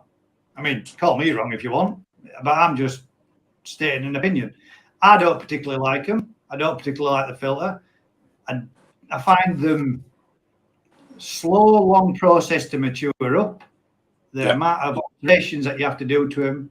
But if I tried one, maybe I might think different to it after a period of time. I know there are some simple bits to them, makes cleaning easier and all that kind of thing. So I've got 3 Easy Pods, 2 that are 2 years plus old, and 1 that's virtually brand new. To be fair, they're a ball ache when you first start. Excuse me, language. The simple reason is trying to seed K1 media, and then obviously doing it, but it's an absolute pain in the arse. Yeah, that's the only experience I've had from a friend of mine that's got one, trying to get it matured and running right with fresh, brand new media. It's been difficult to get it. Oh, three friends, because 2. Yeah, three friends. Yeah, with 3 different ones. But yeah, I guess plastic media, I think it's a slower process, isn't it? So I've got 3 Easy Pods. 2 I bought about a year ago that I bought off Facebook. But to be fair, they had to be literally sanitised 100%. And that's another thing as well. We talk about biological issues, and absolute major. Whenever you buy anything second-hand, make sure you sterilise it, whether it's with caustic soda or bleach. Make sure you absolutely sanitise it. And one of my recommendations, and this is from experience, get rid of the K1 media. Just buy the brand new media, start from scratch. Yeah. Because it don't matter what you do with it. I mean, you can PP it, anything, right? Because of the way they're designed, it's still possible that it could harbour bacteria. So get rid of it, bin it, start again. Simple as that.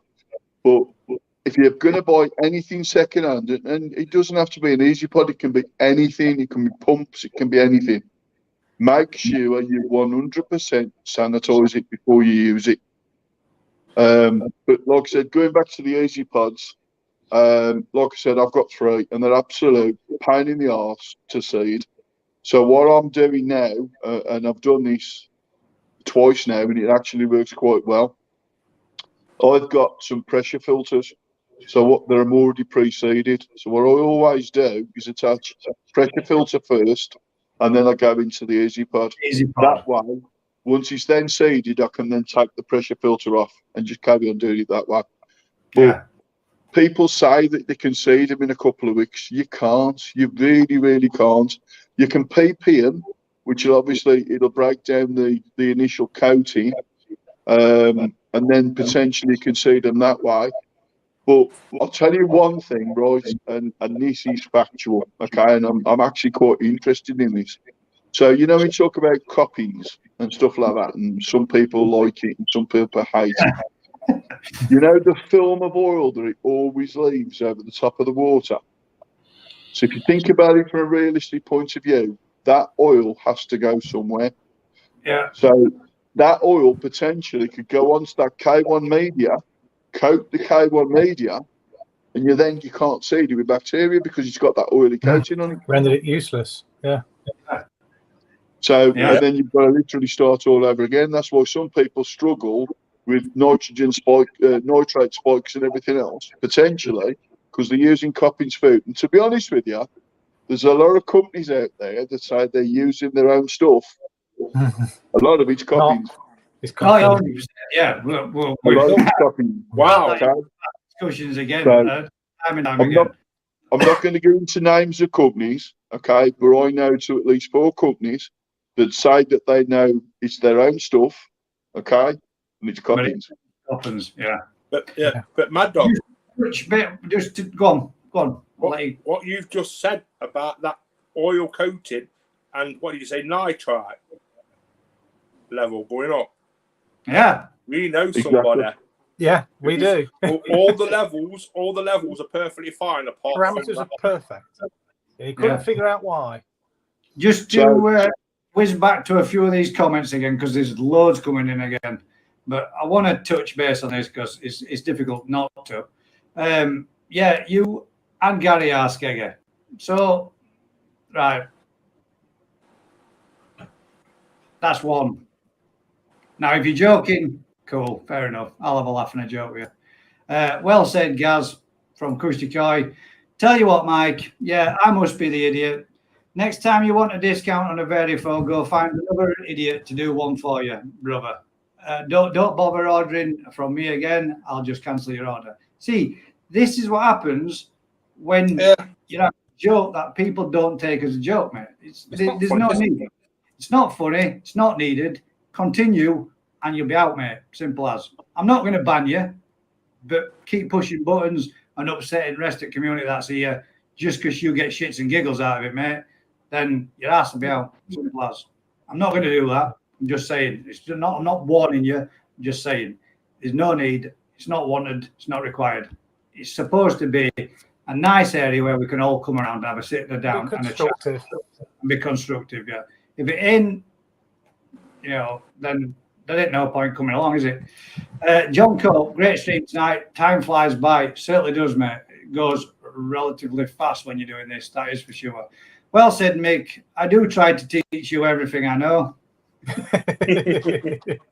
Kerry Coy, evening, guys. Hope you are all okay. Evening, and hi, Brett. Having a good week. Also, hi, Mad Dog. Good to see you, pal. I hope Amanda's okay. Topsy time. Bubbles. Bird flu. Do you think the birds drinking from our ponds could be causing this new infection in our koi? Possibly. Yeah. Who knows? Koi Beginning says, exactly. Everyone is learning. So why do people feel the need to put videos out saying if you do it like this, I'm right, you're wrong, kind of thing? Anything might work for one and not for another. It is. And the one thing I will agree with Gary Webb on when he says that is no two ponds, even if they set up alike, are alike. They're not. No, what works for me might not work for you. What works for one might not work for another. But I don't put videos out saying, "Oh, like This is that." how you do it. Yeah, no. We're all trying to learn. I've got to be honest with you. Out of my experiences of what I do in my pond, I'm not there to teach anybody lessons. If people can learn from them, or people want to try the things themselves, then that's on them to do so. I'm not there as a guide or an educator in any way, shape, or form. So I strongly believe that everything's about experimentation. Everything's about trial and error. And I do genuinely put out, when I'm putting out my videos, I will say to people, this is my version of how I do something. Yeah. It may work, it may not work. And if somebody's got a better idea, happily, I'll happily do it. A perfect example. Now, Daz will tell you, I overcomplicate everything. But I do that because that's how I am. That's how I problem solve. But Daz is an absolute nightmare for turning around and saying, but if you do it this way, it's cheaper, it's easier, and it takes less time. And Todd's law, he's right. But Simple route is normally the easiest route, isn't it? But doesn't always mean it's the best route. True. I've got to be honest with you, for me, because of the kind of job that I do, and because of the problem solving, I will always, and I can't help it, I always overcomplicate things because I always look at, in the event of this, I can prevent this by doing that. And Yeah. I've always been the same. Yeah, I can understand that. And sometimes, I'll be honest with you, and sometimes overcomplicating it makes it very expensive. And it does. Yeah. But, you know, I do learn from Daz, and that's why we bounce off each other when we do our projects together. Because he's got simple ways of doing things. Yeah, that's right. That's the best way. It's the best way to be with any community. If you all can learn from bouncing off of each other, that's the best way. If I've tried don't work for me, don't mean it won't work for you, but at least then you know if two of you try it and it don't work, then you know that method's proven as wrong. I mean, community like 5 or 6 of us. I think out of 1,000 times, probably twice, I've said something to Daz. If you do this, he'll go, "Yeah, that's a good idea." But the other 998, he's been right. Don't put yourself down. Buddy. The question for you, Mick. Question for Mick. Are you a no-cull guy? I know a lad who used to have a small separate pond for his deformed koi. That way they'd have a better way of life. He used to take the deformed ones from me. No, I don't. No, I'm not against it at all. I think there's got to be a time and a place for it, kind of thing.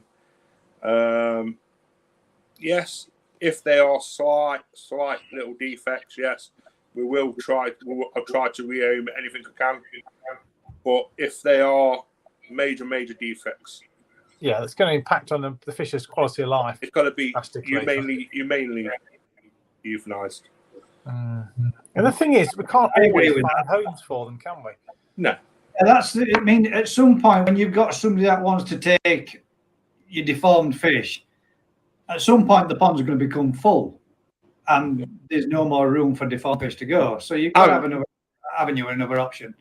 I mean, to me, you've got to think about the quality of the farm as well. Do you want to get that name out, or they give fish away free for deformities, where it's got to stop at some point where Dad's trying to produce high quality fish at low prices for the people, and you don't want to be known for that guy that gives away bifters and producers. I mean, to me, a cull's a cull, should be gone day one, done.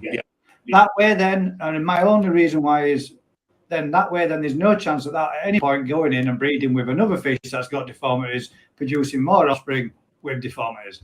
I just don't think it's right. Ethically right. I'm not ethical, is it? It's nice for them to go into an environment and live their lives, but don't produce, as long as they're not reproduced from, cool. Yeah. Let them live the best life that they can. But that would be my only bit on it. Yeah. Life around the koi pond says life is too short to give airtime over people who are pimples. I found I have had to run my Easy Pod to the up filter, otherwise it won't work as well. There you go. You're right, mate. Let's move on. I have to run my Easy Pod with a beer filter at 5k litres per hour, or the fines just blast through. There we go. See, another modification to prevent the fines from going through. You're putting in a beer filter. Now, I don't understand, because some of these ideas that people make for them are brilliant and they work. I just don't understand why they don't implement them in their own design. Take, for example, the beer filter, putting that in to take out the fines and saying, if you've got fines in your water, guys, this is a secondary device that comes, it slips in, stick that in, leave it in for a week, your fines will be gone. No, why not make something? Birkeness is the way to kill everything, and it lets it dry out, same as it with the tanks. Bacteria will break down the oils because it's organic. But how long will it take to break it down? To be fair, Vircon's very good as a sanitizer, quite plain and simple. But Vircon's quite expensive. I think it comes out to about 24 quid for. Vircon S is a different one. Vircon, which is a normal one, which is a Vircon Aquatics. Yeah. Vircon Aquatics. Then Vircon S is like some industrial kick-ass everything. It's like a that's what farmers use. It would kill your fish if you had that in your tank. With Jerry's Coy, UK. It's Amanda. Hello, everyone. Special hi to my handbag. In case you're wondering what that's about, my dog will explain later. As you were saying, mate, I didn't want to cut you off. I just wanted to get that one in when I seen the handbags. In case you didn't know. Like I was saying before, I mean, if you're going to be doing a pure sanitisation and there's no fish in there whatsoever, the best thing I believe, and it is my personal opinion, the best thing you can use is industrial bleach or caustic soda. But obviously, that is when you're sanitising something. If you buy it second-hand, sanitise it. I know I keep saying it, but sanitise it 100%. And industrial bleach, or just bleach that you get from Lidl, just make sure that you stick a lorry. I mean, me personally, in my Easy Pod, I think it was 3 bottles of bleach in. I left it there for 2 days, rinsed it out, left it to dry. I left it for a week to dry, so everything dried out. Then I run some more water through it, and then I've started using it. Obviously, you have to start all over again, quite plain and simple. But me, what I do, and it works for me. I don't know if it works for anybody else. Where I'll put a pressure filter on to precede the Easy Pod, and then that will give it a fair chance to get the Easy Pod running. Plus, because my pressure filter is already seeded anyway, I won't get the new pond syndrome issues. Again, I'm not saying it's the best solution. It works for me. Yeah. Like a Kickstarter, isn't it? Yeah. Sorry, guys. I could smell pizza behind me. I can't sit there. That's the first time you see me eating on here, but where were we with the time for me, it won't be the last.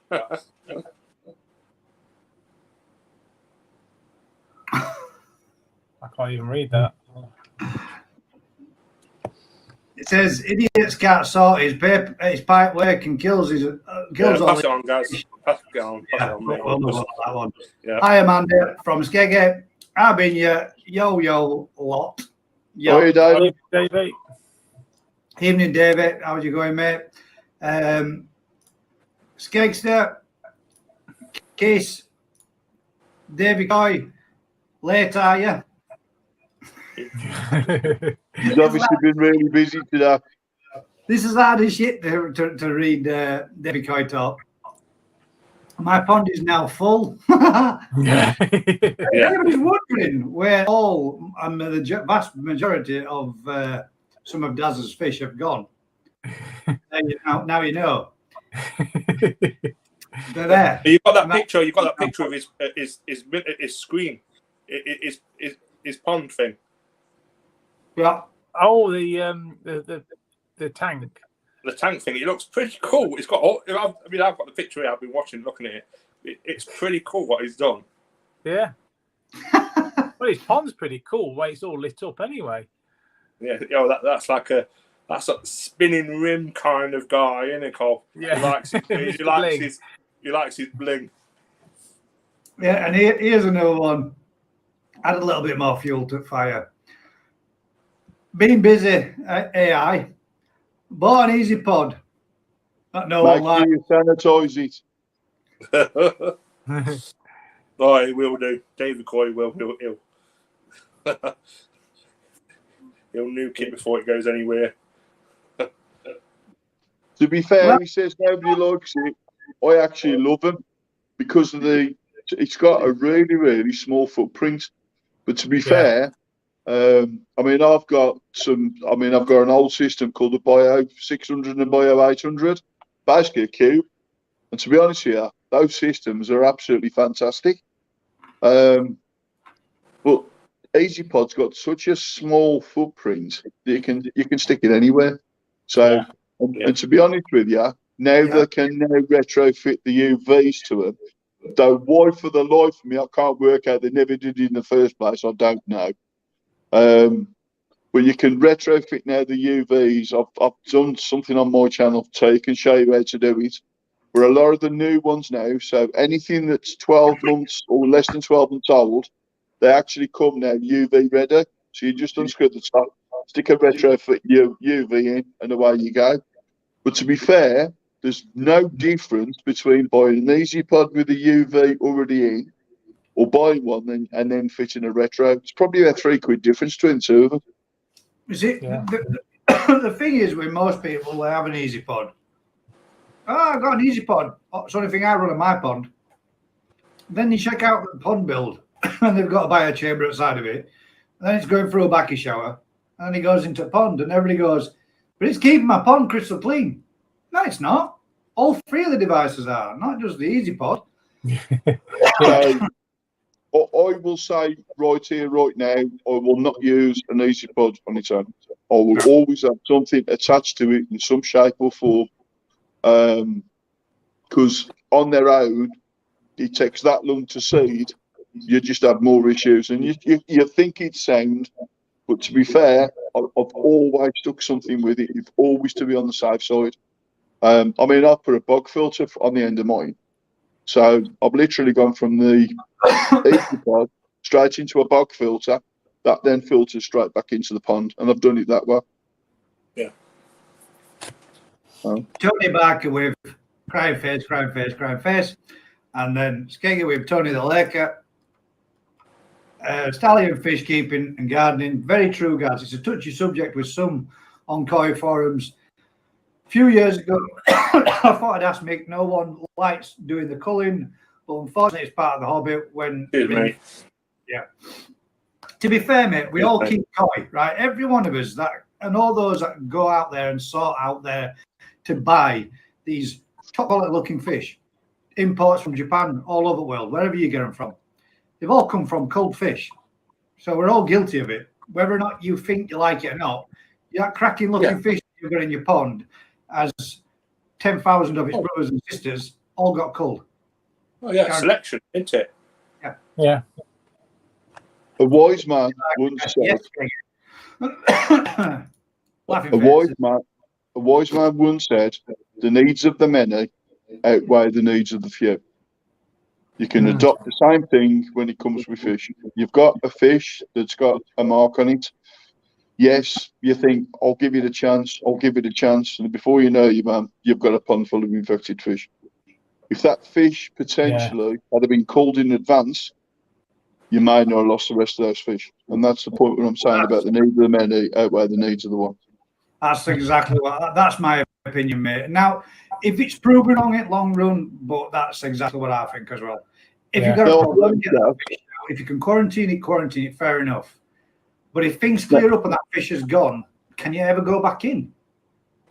Well, I'll be honest with you guys. I mean, I never thought it originally, but the simple reason is because of how expensive some of the fish were, I thought, I'll give it a fair chance, I'll give it a fair chance, I'll give it a fair chance. And I suppose the cost and value came into it rather than the logic, if you like. Yeah. So instead of losing £100 fish, you've ended up losing £2,000, £3,000, £4,000 fish. Exactly.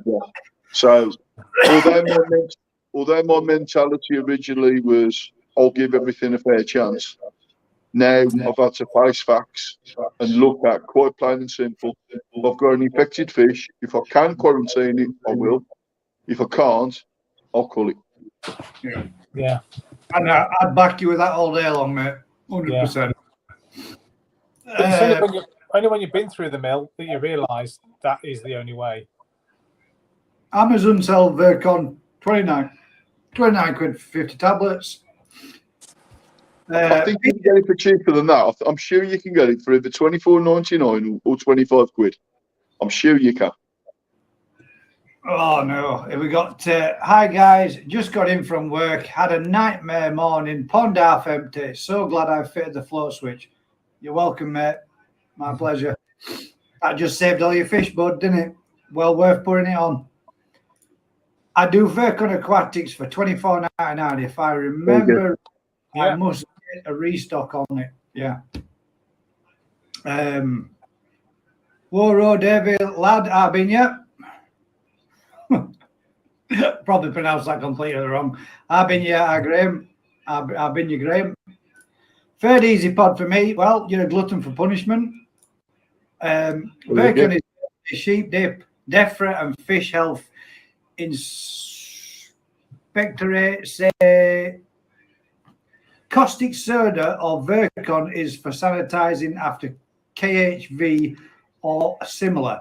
Was it caustic soda or was it caustic soda? What it? You said the stuff for drains. I don't know, but one thing I will say, just to clarify this, the sheep dip was actually Virkon S. It wasn't Virkon Aquatic. It's the industrial strength stuff which they used, but that was Virkon S. Yeah. Was that nice, Gaz? LOL. Amanda's got a bad back. Can anyone give her a message? A massage? LOL. Be down in an hour. I'll stick with the junkyard, sieve, static bed, and moving bed. Each to their own, skeggy, innit? End of the day, people like and prefer and use all sorts of different things. I've got a tank full of Tosai running off just a pod and has been all year. Can't say I've had any issues. If I'm honest, Glenn also had a sleeper pond, used to run it on just a pod, and that's 1,000 gallons. That's a fair size sleeper pond. A thousand gallon sleeper pond running off of an easy pod. Only 1,000 gallons. What's that in English? We did this last week. No, it started last week. I've been here. Yeah, I mean, Dave is right. I mean, but don't forget, the only reason why I'm using piggybacks is because my pods aren't seeded. That's the only reason why I'm using piggybacks. When I say piggybacks, things like a pressure filter or an add-on to it. I am convinced that once it's fully seeded, it will stand on its own and do its own thing. But mine just aren't seeded. And that's taking into account. My three biggest problems with the Easy Pod is the first one, the fact of how long it takes to seed. The second one of if you've got good sized fish, how regularly you have to clean them. The third one, that when you want to clean them, you can't empty the muck out the bottom of them because it sits below 1 1/4 inch gap at the very bottom, and the emptying valve is above it. I mean, that has got to be the stupidest fucking idea and design I've ever come across. Why is it not on the underside so that you can fully drain it down from the underneath without having to use some kind of device to swill it all out with and to swill it all with to get it to go? I mean, shit don't roll uphill. No. And the thing that I don't get with pods, that's the free thing. if you exactly think, get if with you easy think pods. about, People are always making little gadgets to make it better. Yeah, that's my third gripe. That's it, mate. That's my third one. If I could go out there and buy one with all these modifications on it that I know people have put on and they do work, and it's better for having them on, I don't understand why the Easy Pod don't come with it. I mean, why does it be badly designed and needs to be altered? It's not a good filter, guys. It really isn't. Why does a K1 micro set solid in it?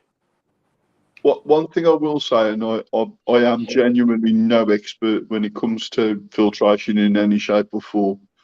From the experience that I've had from the first Easy Pod, to clean it out properly, you have to do it at least 3 times. Yeah. And then you have to boil. You have to require that. Now, that's my personal, the way that I do personally, and that's just to make sure that I've got it 100% clean. But I have to literally boil the K1 media using obviously an air pump for between 10 and 15 minutes. Now, some people would say they can do it less than that, which is fine. But for me, the Easy Pod has got the vortex that goes on the outside, so all the poo goes into that part of the vortex. But one thing I absolutely hate about them is the bottom of the Easy Pod has got like a ridge that sits at the bottom. And all the shit stays in there. Yeah. Yeah. But the drain off is like that much above it, isn't it? Yeah. Yeah. It's why probably did you not put that drain off in that bottom underneath? But what you've got as well, both sides, you've got 2 high spots that are both sides as well. Yeah, those two voids where shit and muck plays in it and goes green and bad. Yeah. So you have to backwash it, or what I do is I just put a quick jet wash through the bottom to clean it out. But again, why would you stick a recess at the bottom? I don't understand that. I mean, that's my only gripe with them. I think that is a design fault and a design flaw. Yeah. But like I said, for me, I'll do it 3 times. I'll clean it 3 times. So I'll empty it, backwash it, I'll bubble it. I'll do that 3 times and then I'll do it and it starts clean. The reason for that is because the first 2 times that I did it, the water kept going cloudy and I couldn't work out why the water kept going cloudy. And I think it was because I genuinely weren't cleaning it properly. I mean, the biggest bane in my arse is, these self-cleaning ones. Yeah. They are absolutely crap. Do not buy one, you're wasting your money, okay? The simple reason is I think they cost 200 or 300 quid, right?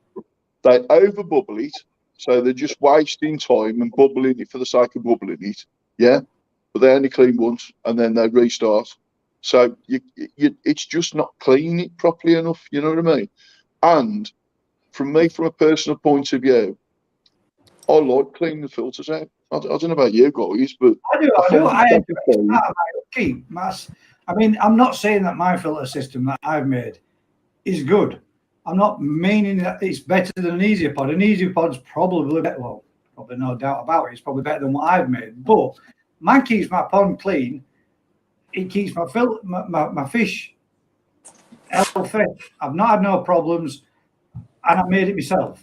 That to me is part of the hobby. Tinkering and messing around, making something, doing. Yeah, it is. Yeah. Filters is part of my hobby. Mick said to me the other week, why is your grass so green? Well, my grass is so green because when I take out my mechanical side of it, I lay it all on my lawn and I blast all that muck out with a jet wash over my lawn and feed my lawn with it and my plants. But that's to me, ditching it straight down a drain is a bit where I don't want to do that. I want to be able to reuse it and put it in my plants and make them grow and thrive. But to me, it's part of the filter plate. Yeah. When you think realistically that these, I mean, an Easy Pod's probably in the regions of about, and I'm sure Skaggy will put me right on this, I think they're in the region of about 425 to 450 quid, give or take a little, brand new. Yes, you can get them off Facebook and you can probably get them for about 220, 220, something like that.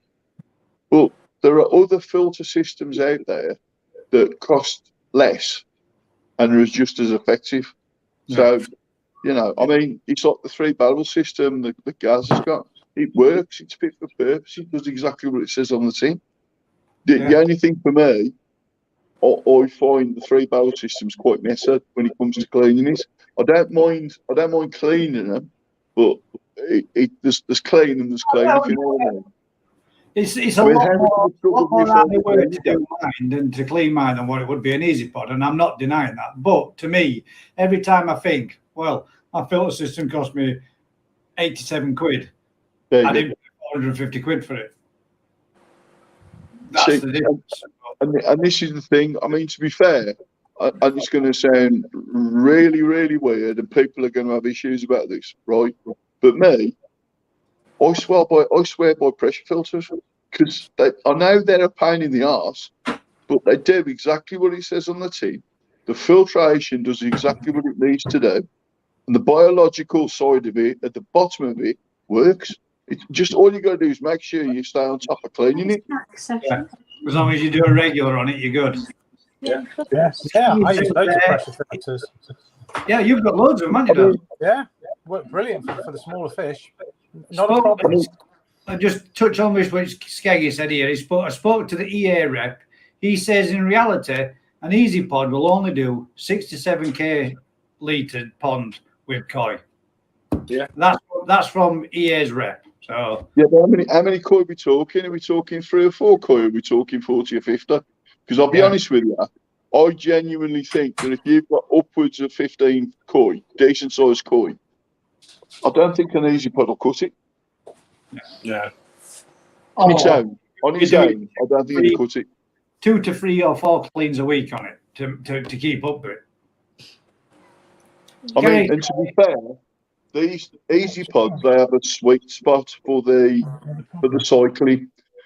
I'm not 100% certain, but I think it's something like 4,000 litres or 5,000 litres, something like that. Some of them are 2,000, but it has a sweet spot, and it keeps that level when you're maintaining it with the K1 media, or K1 micro, should I say.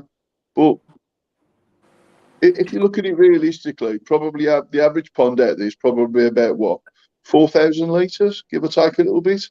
So, yes, an Easy Pod would work on that. But would you really run that 4,000? Would you turn that over once every hour? Or would you do what the old boys used to do and turn over twice once every 2 hours? Yeah. I mean, I like to talk to people like Mick that have got 30, 40, 50 years experience in the fish game. And in their days, you know, some of the filters they were using was just basically red, green and black matting, and that was the filtration. And some alpha grog in the bottom of it. I mean, a perfect example is Pongura. I don't know whether some of you remember him. I mean, he's not about as much now as he used to be. But some of the filters that he used to come up with from just basic stuff, it was amazing. And that's all your old school stuff. Yeah. Yeah. Some of his videos, mate, the stuff that he's done, and he's made absolutely brilliant. Absolutely. Kerry Coyle Case. I use Easy Pod on my tanks, and I always use a backy shower after, and never had a problem, guys. We're not saying people having problems, mate. We're just talking about what we considered our problem, my problem with them. I'm not saying people shouldn't use them or shouldn't have them in any way, shape, or form. Just an opinion, my opinion, what I've seen and what I've experienced. They seem slow as hell to get up and running. When they're getting up and running, when you need them up and running quick, they don't seem to do a quick process. It's a long, drawn-out affair. This takes me on something. Would you run a koi pond alone on an Nexus with K1, or would you also run a secondary filter with sponges to catch different debris K1 filter wouldn't? I would do both. I do both, mate. Yeah, exactly, for that exact reason. Yeah. Nexus has a moving bed to deal with the bio. A pod hasn't. It's basically a mechanical filter with a little bit of bio. Yeah. That's what I'm running mine to Skeggy. Otherwise, if I ran it any faster, it wouldn't work as well, mate. And that's what I was in about the cycle. Yeah. Yeah. I'll run my pod to the shower well, more trickle tower at 5k. Yeah. maybe sponges and floss for water clarity. My friend uses a Nexus along, didn't like the water clarity, look a bit murky, but still clear. Alone, sorry. Do you guys make money selling fry?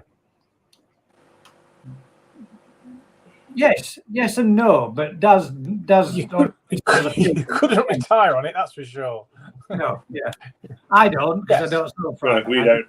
We have a farm. It's Daz's. Love going down to Daz's and farm. doing what we're doing because I think it's brilliant. Yeah, I think the main answer to that one is if you ask Daz. So the amount of fish he's got probably cost him an absolute fortune just to feed them. And to be fair, you don't really sell that many, do you, Daz? To be fair, No. It's a hobby though.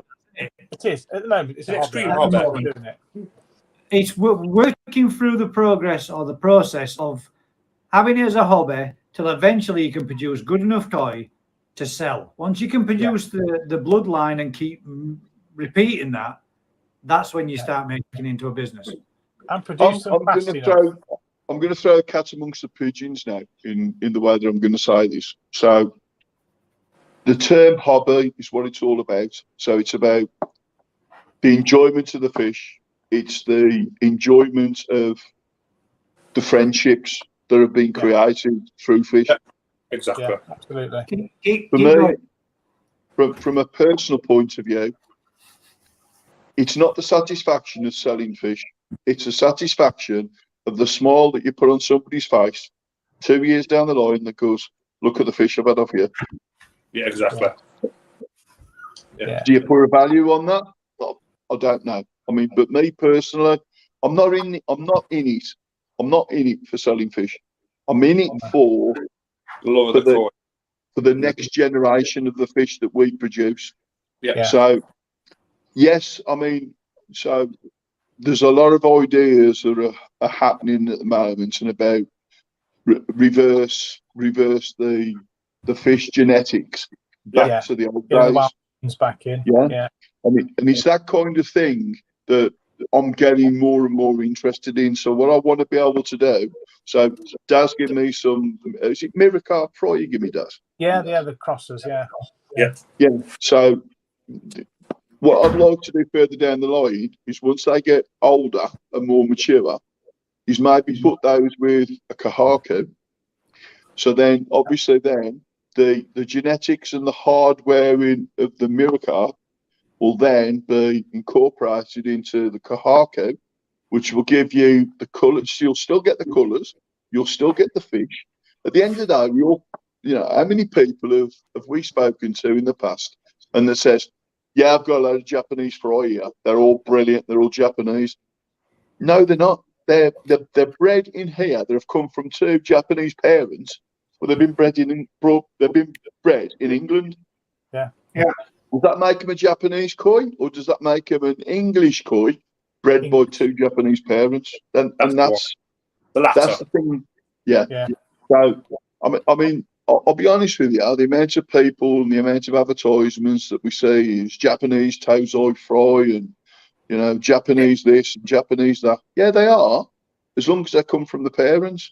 But what I'm more interested in now is what the genetics produce further down the line from my Japanese original koi, but my English bred, hard wearing fish for the future. And that's it for me. To me, that's the bit I'm looking forward to and all that. That's a 10-year project at least to start producing that kind of fish, which is something that you can enjoy for a long time. Yeah. Because you put in genetics in the gene pool. And there's some avenues you can go down as well. If what I've just said causes offence to anybody, I'll sincerely apologise. And I do genuinely mean that. But for me, we can all spend hundreds and hundreds of pounds on Japanese fish. Yes, great for your original breeding stock or for your original brooding stock. But it's what comes after that, which is what this hobby's all about.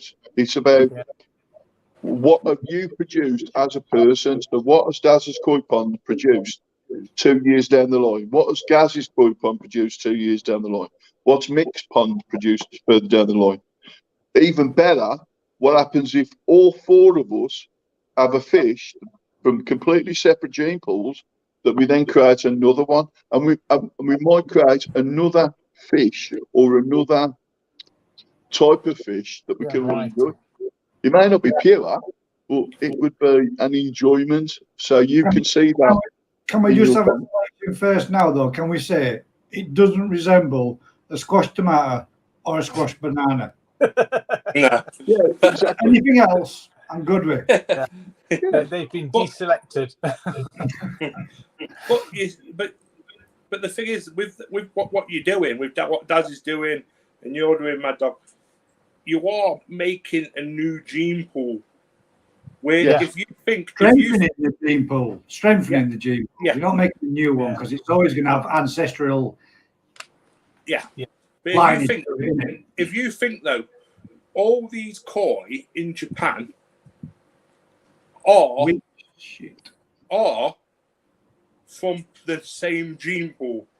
Yeah. That farm bought from that farm, that farm bought from that farm, that farm bought from that farm. And it muddles up. It gets weaker and weaker.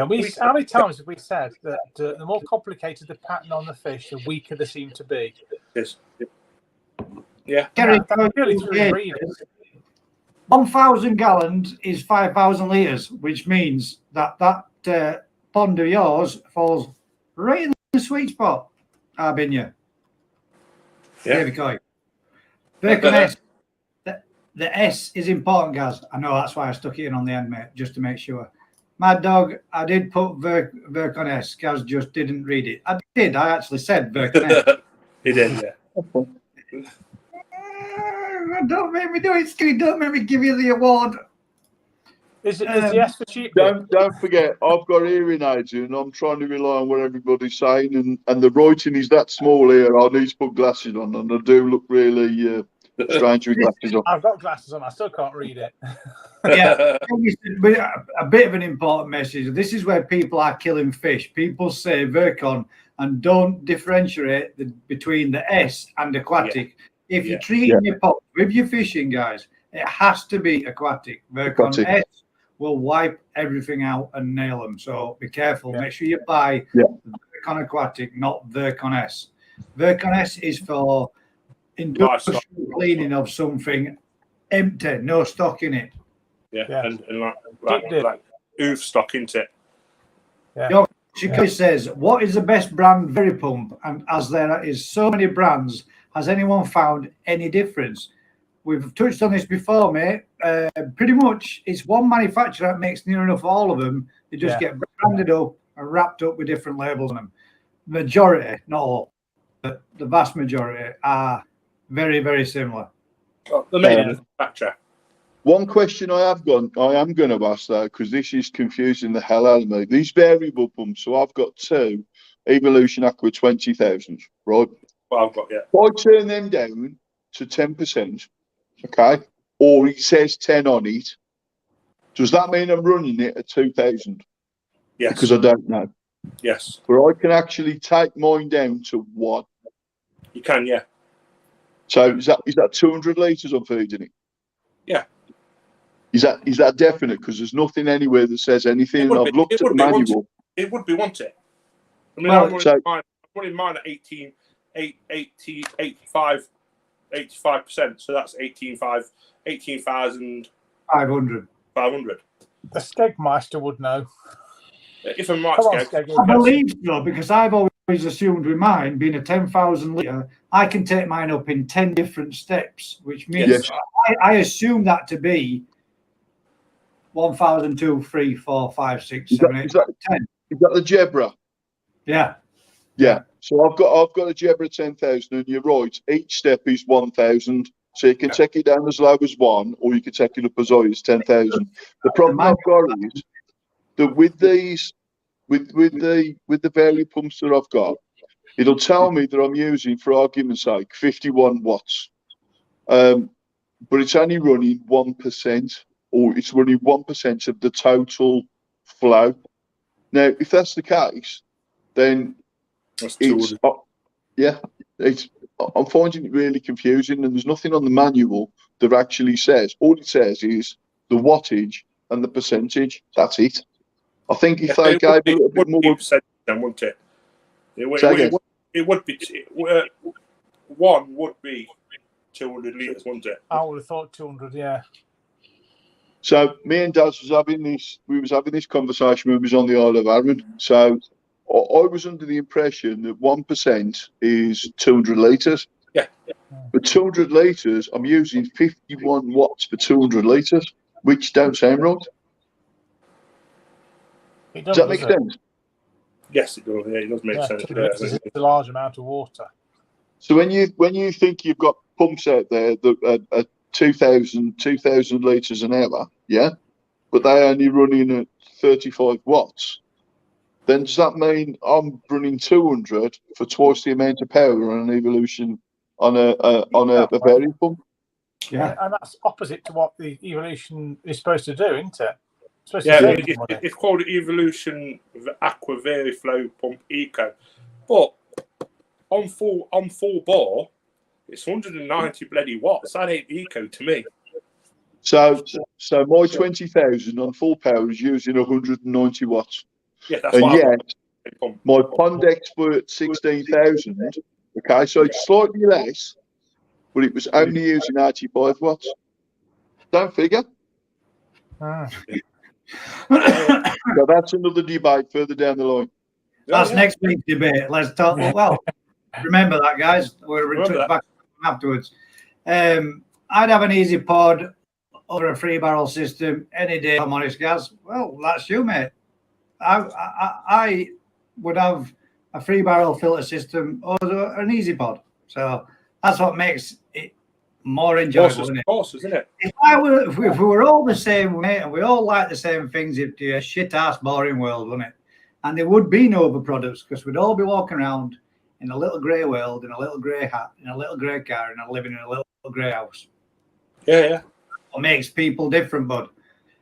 Yorkshire Coy, without a doubt,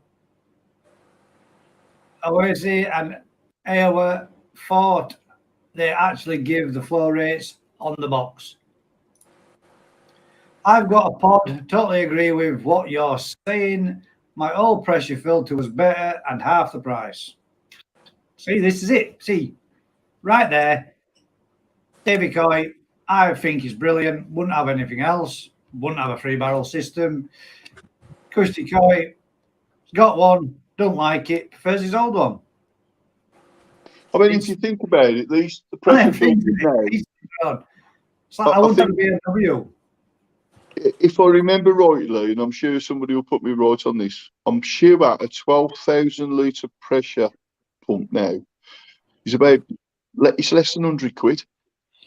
Do you know what I mean? It's fantastic to get out of jail free card. Yeah. I mean, all Pond Solutions, they're some of their own branded stuff. I mean, like you say, 12,000 litre pressure filter. What, 80 quid? Yeah. 80 quid, 90 quid, something like that. And to be honest with you, they're fantastic get out of jail free cards because, you know, and we've all done it. Something happens where you've got to move stuff really quick. You can just throw a pressure filter on, stick a pump on, you're away because the filtration's already there. It's already doing what it needs to do. Yeah. With an easy pod, it's got to be seeded, which means I'm probably going to again put the cat amongst the pigeons here, but I would say with a pressure filter, you don't get so much of a new pond syndrome that you would do with something like an easy pod. I'm no expert, but all I will say is from the amount of experience I've had now with my easy pods, they take that long to seed, and they get that many into. Yeah. It can take up to 12 months sometimes. I'm not saying they always do, but they can take up to 12 months. Yeah, I think any filter though, any filter can take up to that, can't it? Yeah. If you just leave it and you've only got a couple of fish in, 100% gas, I agree with you 100%.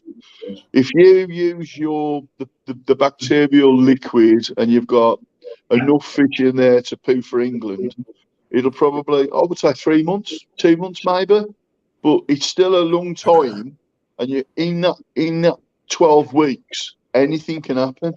So we talk about, I mean, and this comes back to the bacteria side of it. So if you all of a sudden have a spike in ammonia or a spike in nitrite, that's going to burn the fish. That's going to create a sore. A bacteria potentially can get in there, and that's how you could lose your fish. Yeah. So, you know what I mean? It swings and roundabouts. It's like everything. Yeah. Have I read this one out? I've got an yeah, read that one out. Skeggy. Wouldn't be so bad if the inlet was over the hump to push the dirt around instead of pushing it away from the drain. 100%. 100%. Don't get me wrong. I think there could be really good filters with a few minor issues ironed out on it. Yeah. And then, I would say 100%. I would probably have them, but I would much rather pay. I mean, let's face it, man. You're paying 200 quid for a wheelie bit for a dustbin. I mean, it's just a bin with a few bits on inside. Just a barrel, isn't it?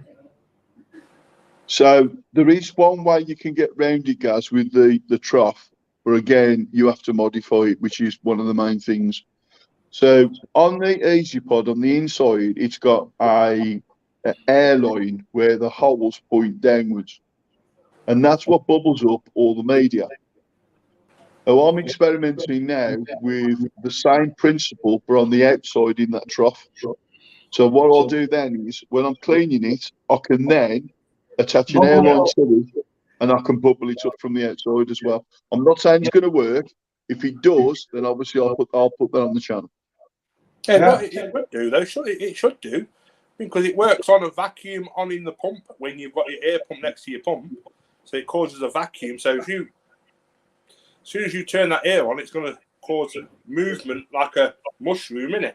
And it's going to suspend up that debris into the water. You put it to flush. It should get to But if you think about it from an engineering point of view, if you create pressure on the inside, which is what bubbles the carbon media, it forces everything to go into the outside chamber, which is how you get rid of all the dirt. Yeah. If you do the same thing with the air on the inside, I'm not sure whether it puts the dirt back into the centre. I don't know, and I won't know until I try it. Give it a go. I think it could be interesting to know that. Kerry, I think a way round it is, once you blow the media on the inside first, and then you drop the water level down to, say, I don't know, 5 inches in the bottom of the outside chamber, and then use the air on the outside, it might help to clean the muck on the outside. But without trying it, I'm not 100% certain yet. Gary says, I've never modified a pod, but I do have to use a hose pipe after cleaning it just to get the last bits of shit out. Now, does it state in the manual, when you finish cleaning down your procedure and you've done washing it all out, don't forget to get yourself an hose pipe so you can wash the remaining shit out that hasn't come out of the cycle when you've cleaned it? Pretty sure it done. But you do have to do it though, don't you? It's right in what you're saying. You do have to get that last bit of crap out. Filter cleaning is also a part of the hobby. Can't see the issue. So I'll tell you what I've just bought as well. I bought from Screwfix one of those Titan jet washers that you use. Brilliant, mate. Goes into the water. Yeah. I think to be honest with you, I think it was something like $79.99, and it's only 20 baht, but it's enough to go inside the pod and clean it with its own natural water. So that way, way cheaper than that. I got it in sale, 40 something quid. Well good though. They are good. They really are good. I couldn't get to the sale, to be honest with you, but it cost me $79.99. Yeah. Peter says, agree, guys. I love building my own. Loads of satisfaction doing a clean and building my shed. That's it, mate. It's all part of the therapy in a way, isn't it? As some of us use it as. There you go. It's therapy, not a hobby. It's almost like 100%. 100%. I'll steal that Koyagi Designs.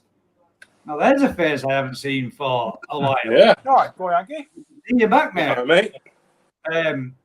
Get your channel going again, mate. Don't listen to the shite. My grass is still green too. Is that from? No, because he's got fucking fake grass. I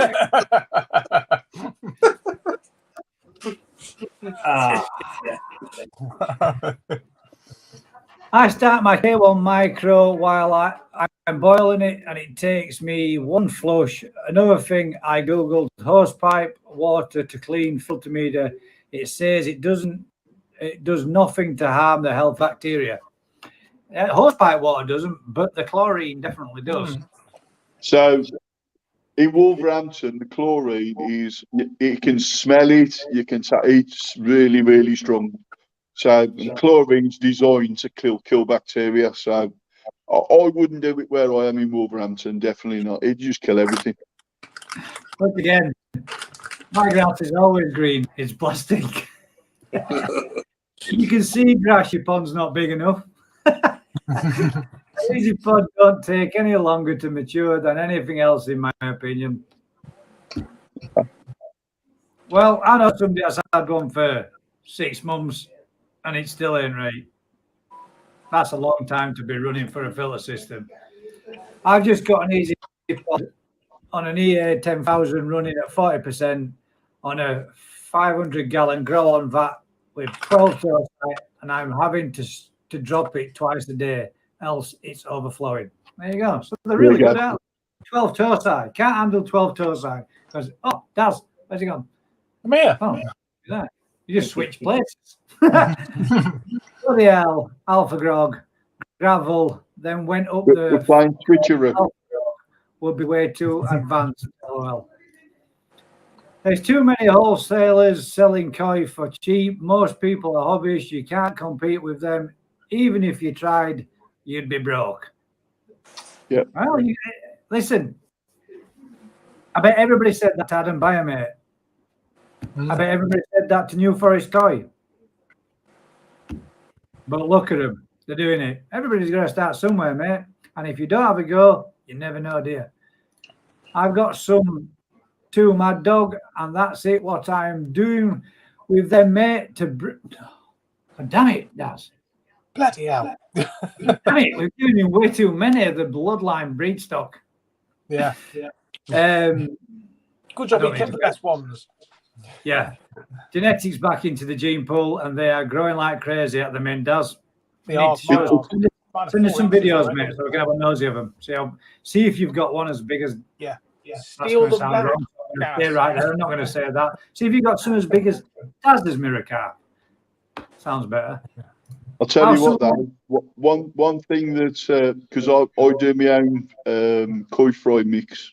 Daz will be able to tell you about this, and I do take things to the next level, for want of a better word, and they do really grow really quickly on it. Basically, it's 65% protein, believe it or not, and you know things like silly things like I can't remember what you used to call them, but they use them for carp, use it for sturgeon. What do you call them? Halibut pellet. Oh, halibut pellets, yeah. Yeah, but there's another name for it, isn't there? Scratching, yeah. So what I do is I mix koi flake, fish flakes, scratchings, bloodworm, mealworm, and something else I can't remember. I coffee grind it down using a basic coffee grinder, and I feed it to them. And I tell you what, they love it, and they really do put packs and weight on.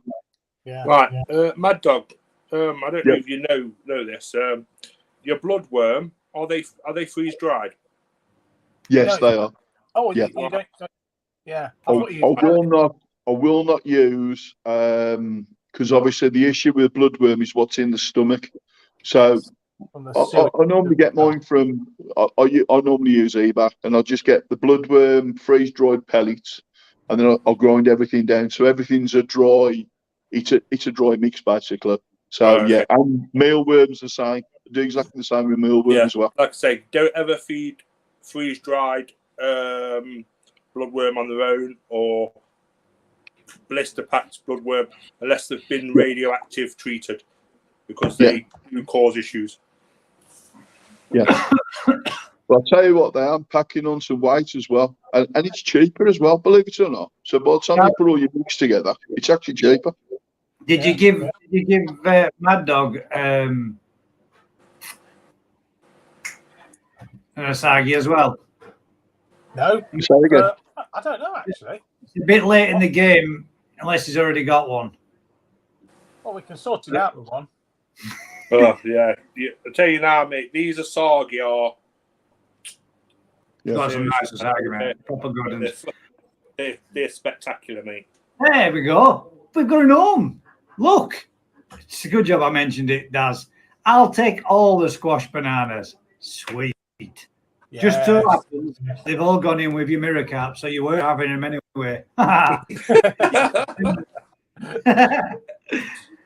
I thought they'd have a minimum that they dropped to.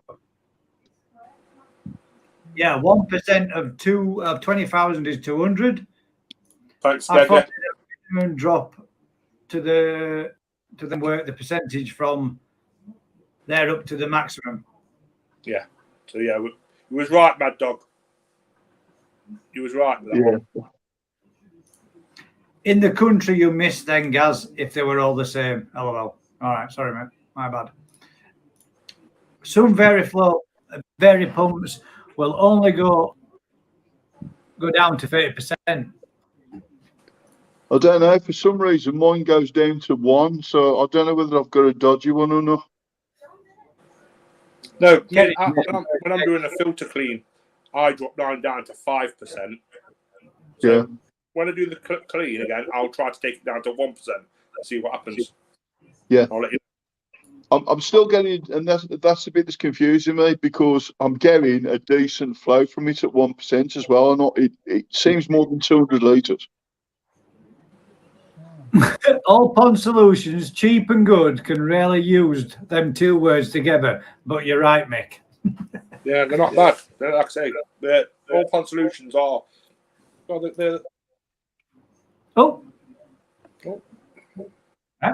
There was a technical glitch in the matrix then.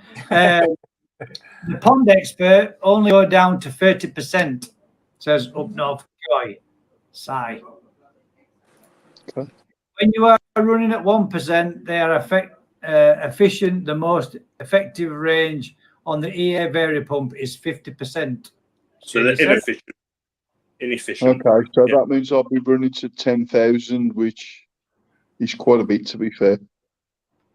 I'll need to look at that. Makes yawning that much made me yawn.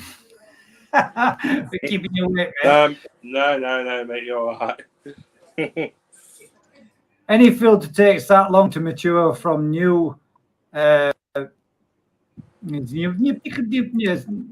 cycle. Any filter will own with any media. No gas, it says no wet hands, LOL. When cleaning my easy pod, just leave the valve open and turn the pump back on for a minute until it runs clear. I know somebody else that does that, mate, but he doesn't just leave it for a minute. He leaves it for a good hour and then remembers that he's left it open. Yeah, he drops it down, don't he? Doesn't Josh the inlet in the wrong place and traps the shit behind the hump? That's the problem. Yeah. It is the shit. That's the problem. A filter takes 12 months to mature properly. Any filter. Yeah, that's it. This is what I did say at the beginning. You did say 12 months. 12 months. On that note, it's been a good one, and I will catch you on the next. Take it easy. Stallion. Nice to be here, Good mate. luck growing your watermelons, mate. I hope they're coming on good. There's a video going out about Easy Pods tomorrow to show what they can cope with. 50 plus toe site on 10 plus feeds a day and only needing to drop it twice a week. It's down to the food you feed. If it's shit, you get Yeah. 100%. Copying's out the world's best. But you haven't said what size pond's at. 50 plus toe size, 10 feeds a day. What size pond? What amount of literage? What amount of water? Are you overstocked? Joke. Before you come back with all this.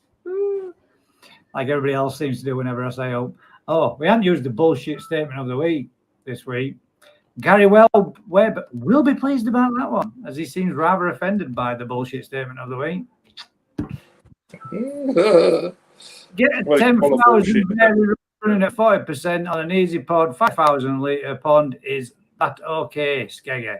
Yeah, it's well within what people class as being the optimum flow rate, mate. No, EA pumps go to 1%, but some of us only go down to 30%. Yeah, someone else said that as well already. Yeah. Right, chaps. It is 11:30, and to say we didn't have a great deal to talk about, we've had quite a great deal of talk, and I pretty much appreciated everybody's comments and you guys coming along and joining us, especially Mad Dog for jumping in.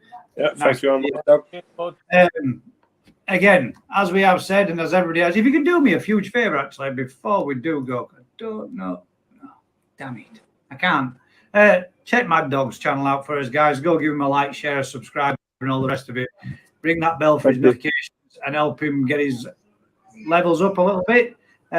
Also, if you're don't mind, do the same with mine. If you've enjoyed the show, do us a like, share, subscribe, tell a friend. Until next time, from myself, Mick, Daz, and Mad Dog, we'll catch you all on the next one, guys. Thanks very much for tuning in. Also, take care, all, and good night.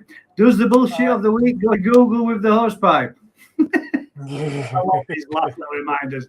Guys, remind Mick to remind Daz to remind me to remind Mick to remind me to remind Daz. You to remind Daz to remind Mick to shut the valve.